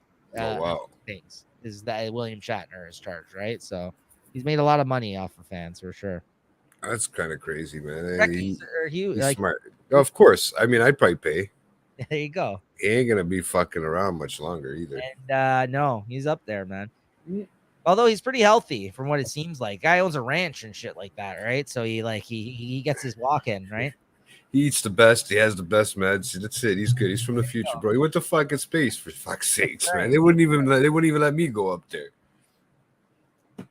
All right, and finally, who won the movie? The tops out our categories for tonight. Hey, so look, we still did over 2 hours, Jay. There you go. Me and Jay just like to talk. We were I afraid think that's what it is. we were Like, gonna fill it out. Well, no, once we get into the weeds, we do like to, even though there's not much to talk about in this film, it's just nice to talk about our remembering of the film itself. And like we kind of ran all over the place in this one. It gave us a lot of room to talk about the history and the behind the scenes and this kind of stuff, right? So it's kind of cool that we had the time to do that. We don't necessarily do that in a lot of the other films because we got to talk about 2 hours worth of quotes. You know what I mean? So it's good. It's good when we actually, sometimes when we have the time to kind of just take our time with it like this. So yeah. So who won the movie for you, Jade? You got an answer? Who won the movie for me? I guess Bastion, in a sense, because he got his revenge at the end. Right? I mean, it's all about bullying, and at the beginning, it's about bullying and growing up, rougher than harder than most kids out there in that time. Losing your mom and shit like that. So then he has bullies that pick on him, and then to have them in the end, in the spaghetti. That was fucking hilarious, man. They had that cheap spaghetti poured out. Like they jumped in there, and all of a sudden they're covered in it. Yeah. But he's he's like chasing them. That was fucking hilarious, bro. It plays well for the moral of the story too, right? Yeah, it scared the shit out of the bullies. Fuck those bullies. As much as as much as like we said, he doesn't have the biggest part in that too, right? As you were saying, and I still think at the end of the day, the moral of that story was to just be yourself in the sense, and they'll get what's coming to them, in that sense. So I think he played that part well. He was a nerdy little kid reading his books, quiet, had people picking on him because the poor guy lost his mom. Like, what the fuck? I know. Leave the kid alone. It's your dicks. You know what, man? But I probably would have picked on somebody too back then. I can't say it. When we're younger, Yeah, we do a lot of stupid I'm shit. excluding myself from that. I'm just saying, in general, I'm a dick now, still right now. But there you go. At the end of the day, yeah, they named me John Thomas for a reason. I again, I mean, like in terms of a broken record here, because I called them out on another category. Who won the movie again? I'm going to say the Puppeteers. I think again, You're right in that sense, but I just say I mean, why not switch it? I thought the moral of the story was at the end. Well, you went the literal way with who he technically won the film in as the character, right? So I hear you. That is a good answer as well. But yeah, I had to just give it up to them. I mean, yeah, the director I'm sure did a fine job too. And like Arv said earlier in the chat here, he's gone on to do other good films. So would I say this was an achievement of his? Possibly, but I don't know his work as well, I would say, as other directors, so I'm not willing to go there. Yeah. I'm gonna go with the voice actors / puppeteers from this, because I think that they're the reason this movie is successful or has any place in our minds still to this day as a result of them, because without those people, and I'm sure, where would this movie be? Right. So I think they if you stepped away from this movie and you're like, hey, I did production with the puppets on this movie, You know what I mean? Like you're gonna get every fucking Muppet movie ever to come out ever again. You know what I mean? Like honestly, like I think that you could just say, "Hey, I worked on this film," and like if you were in that job, like if you have that job, like I think that people would be flocking to get you into their next project if they knew you worked on something like this, right? I mean, I could even go as far as even saying the people that created the costumes in this, the production of the people like that, the creative of this film, like we could say has won the movie, because I think this is an achievement that is clear. That's why they spent over $20 million on it at that time, was based off of these things they made, right? It is the look of the film. And to say that the acting wasn't great or that it comes off cheesy today, it sucks, because like, look, clearly there was a lot of effort. Oh yeah, they put everything into it. Yeah. Right. So I mean, like, I got to give it to them for winning the movie, because like for me at least, they they won our hearts, our minds, and our imagination, Jay. There you go. Look at that. See, I look at the fucking moral of the story, and you look at the reality. Yeah, they won our hearts, our eyes, and yeah. So that's why imaginations. But it is so true. Yeah. And there you go. That's my final piece on this one. Is I wonder if they went on to do bigger things. They must have, these guys that did this production. I don't know. I was trying to look them up here. It says it's got 5 wins for awards. They must have won an award for something like this. Let's take a look here. Hold up. It's gotta be, right? Academy of Science Fiction, Fantasy, and Horror Films. So Noah Hathaway actually won Best Performance by a Younger Actor. I mean, this is like its own Academy Awards for science fiction film, so it's not like an Academy Award. But Best Fantasy Film it won, nominee. Best Music, Best Production. So it was a winner for Bavarian Film Awards. See, so this film, like I said, there's a German version. It either aired there first or it was very huge there, because clearly, like, they got the Bavarian Film Awards here. They gave them the best production. Yeah. Best film, but this is again like a fantasy. So these are all German Film Award things, or like awards from like science fiction, fantasy type stuff. So I mean, they weren't actually recognized. Obviously, it's not like they won an Emmy for this, but I mean, they were recognized. It looks by some award things. It looks like here, and they won 5 of them. So yeah, I mean, but I don't see anything about the puppeteers here. I don't know. It doesn't. Apparently, this is based on a Michael End novel. That's the author of it. A lot of uncredited folks. To your point, a lot of them are uncredited here, and that's not cinematography. I'm just looking at everything here. Art direction, makeup. There's like 10 makeup people. Production, obviously, there's like 10 people. Yeah, art department, there's like 20 people. Yeah, so this is special effects. You got like 50 fucking people here in terms of visual and special effects. So yeah, these are the people, the behind the scenes people. That's who won this, in my opinion. They've clearly put a lot of work into this movie, despite how you feel about it now, whether it's strongly or as much as you felt then, which is not going to be as strongly as you felt then, obviously, because it's a 40-year-old film, and it's like you're not 6 anymore or whatever, right? So I mean, but yeah, I think this is a good piece of work in that sense. Absolutely, production. Oh yeah, no, in that sense it is. But I mean, like, yeah, it's just harder to watch nowadays. Absolutely. Any other comments with that being said before, as we round out the end of the episode here, Jay? I just, you know what, man, I probably would, as much as I wanted to do the review on it, I was like, yeah, maybe I should have just left it the way I thought of it. I mean, also too, like you said, with the credits, they're at the end, there was about 12 minutes of credits just of people, how they have everything all. So there was a lot of people in post, that were involved in the production, like you were saying. So I remember, because it was only like an hour and 25 minutes, but then there was like an extra to almost 20 minutes of like 15 minutes of credits. It felt like, yeah. Right? So yeah, very, very much people, and it was the first of its kind. Like, I mean, in that time, it was one of the first. They were competing in a very hard industry at that time, trying to make stuff look so much more unrealistic. Yeah. Or sorry, more realistic in a sense, right? So yeah. But it overall, like I said, as if I went back and I remember it as a kid, I mean, this is still thing, but watching it now, I kind of have second guesses. I was like, yeah, Yeah, well, I'm I sorry to could hear use that hour and a half back, in a sense. But no, I still like the storyline. Don't get me wrong. I just, production seems so much nicer when you're younger, I guess, especially when it's the first almost of its kind in that sense that you see. Mhm. And then we just started seeing everything pick up from there, right?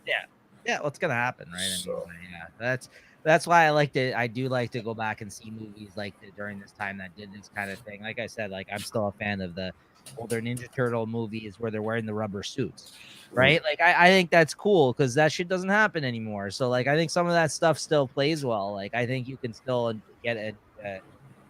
You can still enjoy that kind of stuff, right? yeah.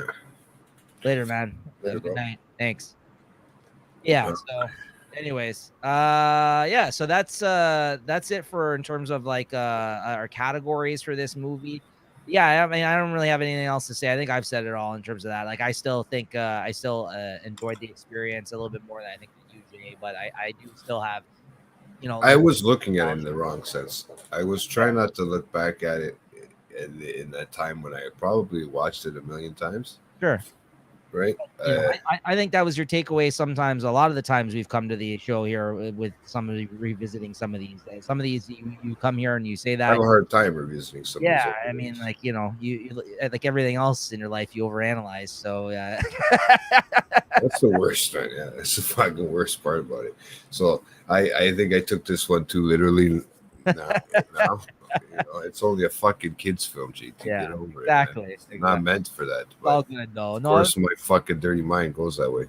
it was fun to talk about those still with you. I always do Yeah. enjoy the conversation. Is always the best part about these things. Still, doing. Always, and it was weird that we were gonna be. I'm surprised we were talking for 2 hours on fucking There you go. 2.5 hours on it. We did it. We did it. We The did it. never-ending podcast. Never-ending podcast. There you go. So that's gonna do it for Never-ending Story. Now I have the next pick. Uh-oh. Yeah. I'm scared.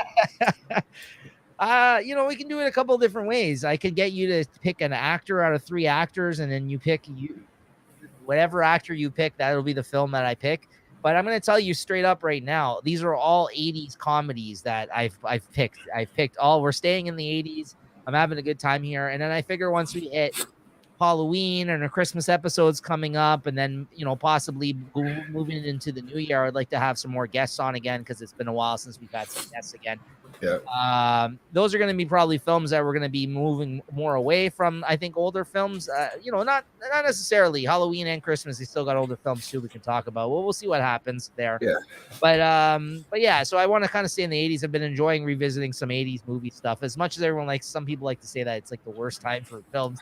I do like. Depends. Yeah, I like some of the 80s shit though still, right? So I'm going to pick an 80s comedy. I'm going to throw it. What do you want to do? You want me to give you the actors' names, or do you want me to pick the one I was originally going to pick? Do the name. Let's see if I can pick the guy you're going to talk about, the one you were thinking about. Here's the actors' names from the 80s that I have a movie for each of them that we could do depending on who you were going to go with. Okay. One of them is Steve Martin. Okay. One of them is Chevy Chase. Okay. And one of them is what's his name? Fucking not Eddie Murphy. What the fuck is his name now? How am I blanking on his name? I don't know. You tell me. Oh, this one's not even. I think this one's not 80s actually, but I could easily pick one from the 80s. Bill Murray. That's why I said Murray instead of Murphy. Yeah. I could think of all three. All 3 movies that you're thinking. Do you think so? The Steve Martin one. Hold on. These are their era. This is their era. Yeah. So the Steve Martin one, you're thinking something like Roxanne. No, I've seen that, but that's not the one I was thinking of. Well, that's comedy too, in a sense, right? Yes. Okay. I'm trying to think of something else that he would have done in the 80s. 79, actually, the movie I was thinking of Steve Martin's. It's right on the cusp of the 80s. Was he doing it with Martin Short in it? No, it's not the Martin. It's not. No, it's not that one. I mean, you could name a movie with Steve Martin and Chevy Chase from this guy, right? Fuck, man. Aren't they in the Three Amigos or whatever together? Yeah, that's one. That's one, right? That's one too. Dude, my parents had those hats, bro, from the Three Amigos. It was fucking hilarious. Now that you're saying that, those big fucking ones, the Sombrero. exact same ones. Oh my god, I wonder where they are. Yeah. So Oh my god. Chevy's would be hard though, and same with Bill Murray because these are all like they have so many movies during that. Yeah. Well, Bill Murray, I don't know if I don't think your What About Bob was the 80s. I think it was the 90s. I love that movie. I know, right? But I think that was in the 90s. 90s. Also, the one I was thinking about is also early 90s. I fucked up, so this one's not. I can, like I said, I can easily pick an 80s Bill Murray movie. These are good guesses, though, Jay. These are good guesses. What's the one with Martin Short where he swells up like a fucking bee? But that wasn't in the 80s, I don't think either. That was in the 90s. I'm not thinking that far back. Yeah. Fuck, I'm not even looking. I should have the. I was trying to sneak attack. You can pull up the IMDb. I mean, Chevy, like, there's going to be a lot of options there. We've already done Christmas Vacation, so you know it's not that, right? So, you know. Oh, wait, hold on. Let's see. You don't even have to guess the film, though. It was more like I said. But go ahead. I would like you can continue guessing the film. I just meant like if you picked one of those actors, which one would you like to pick from? Because I had picks. Oh, Steve Martin, I think. You would like to go with Steve Martin out of all three of those? Yeah, I like Steve Martin. Okay. Well, right? He just always looks the same. He does. Him or Martin Short, really, to be honest with you. Yeah. The other ones I can go without. Wait, let me see. What the fuck? Let's see what movies he has that you're thinking of. Let me see if I can find it out. Hold on. Oh fuck, there's quite a few, man. Son of a bitch. I told you this is what he's doing all his this is what he does the most movies during this. Oh, I think I know what no, that's probably for Chris. That would be more for Halloween. No, but what else, man? Holy shit. So I could tell you the one I was originally gonna pick, or like I said, the man with two great was that two you talking about Bill Murray? No, I'm still talking about Martin Short. Dirty Rotten Scoundrels. This is a good pick, though. This is what Jay said too. Yeah, I would talk about that movie, but no, it's not a What About Bob. No. Oh, you said Parenthood? No, I didn't say Parenthood. No, it's not Parenthood.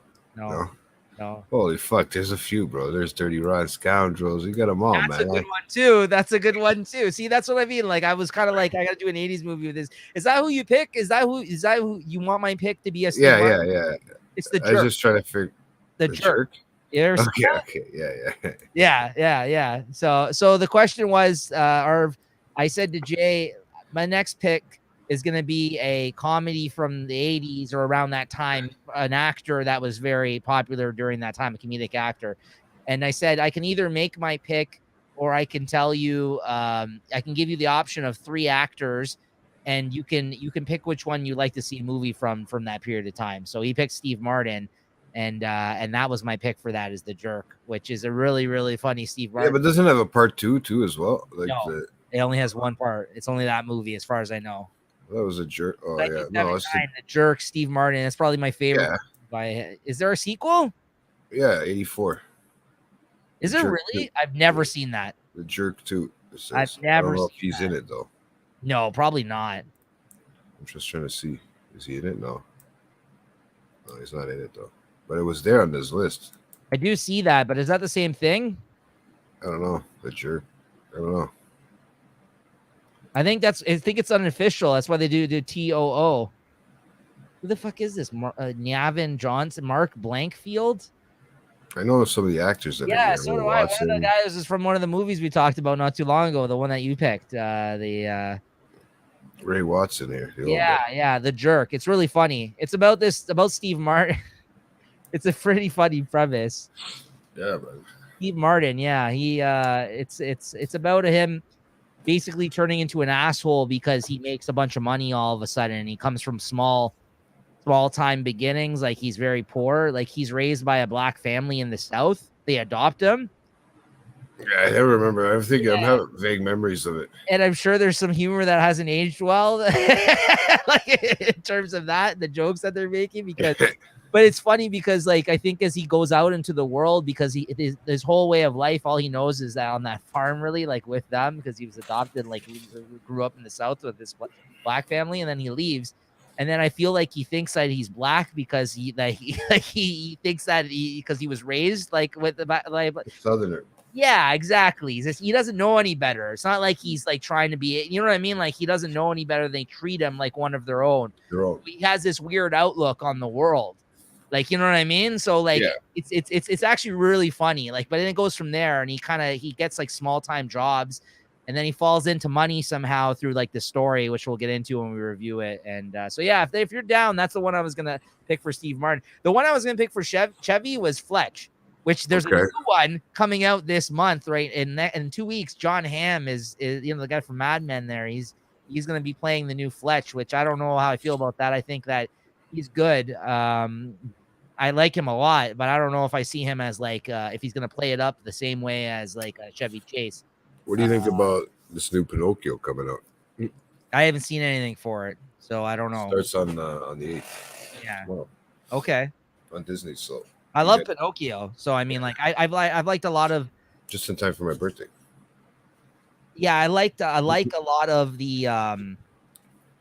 This is more animation. I love the animated ones. I watch live action ones. I like live action too, though, for Pinocchio. This is both. That's why they're doing that for all the Disney movies now. Yeah, man, check it out. Really good. Check it out. It is really good. I mean, we're gonna be talking about it this month actually, because like I said, this was August pick, Never-Ending Story.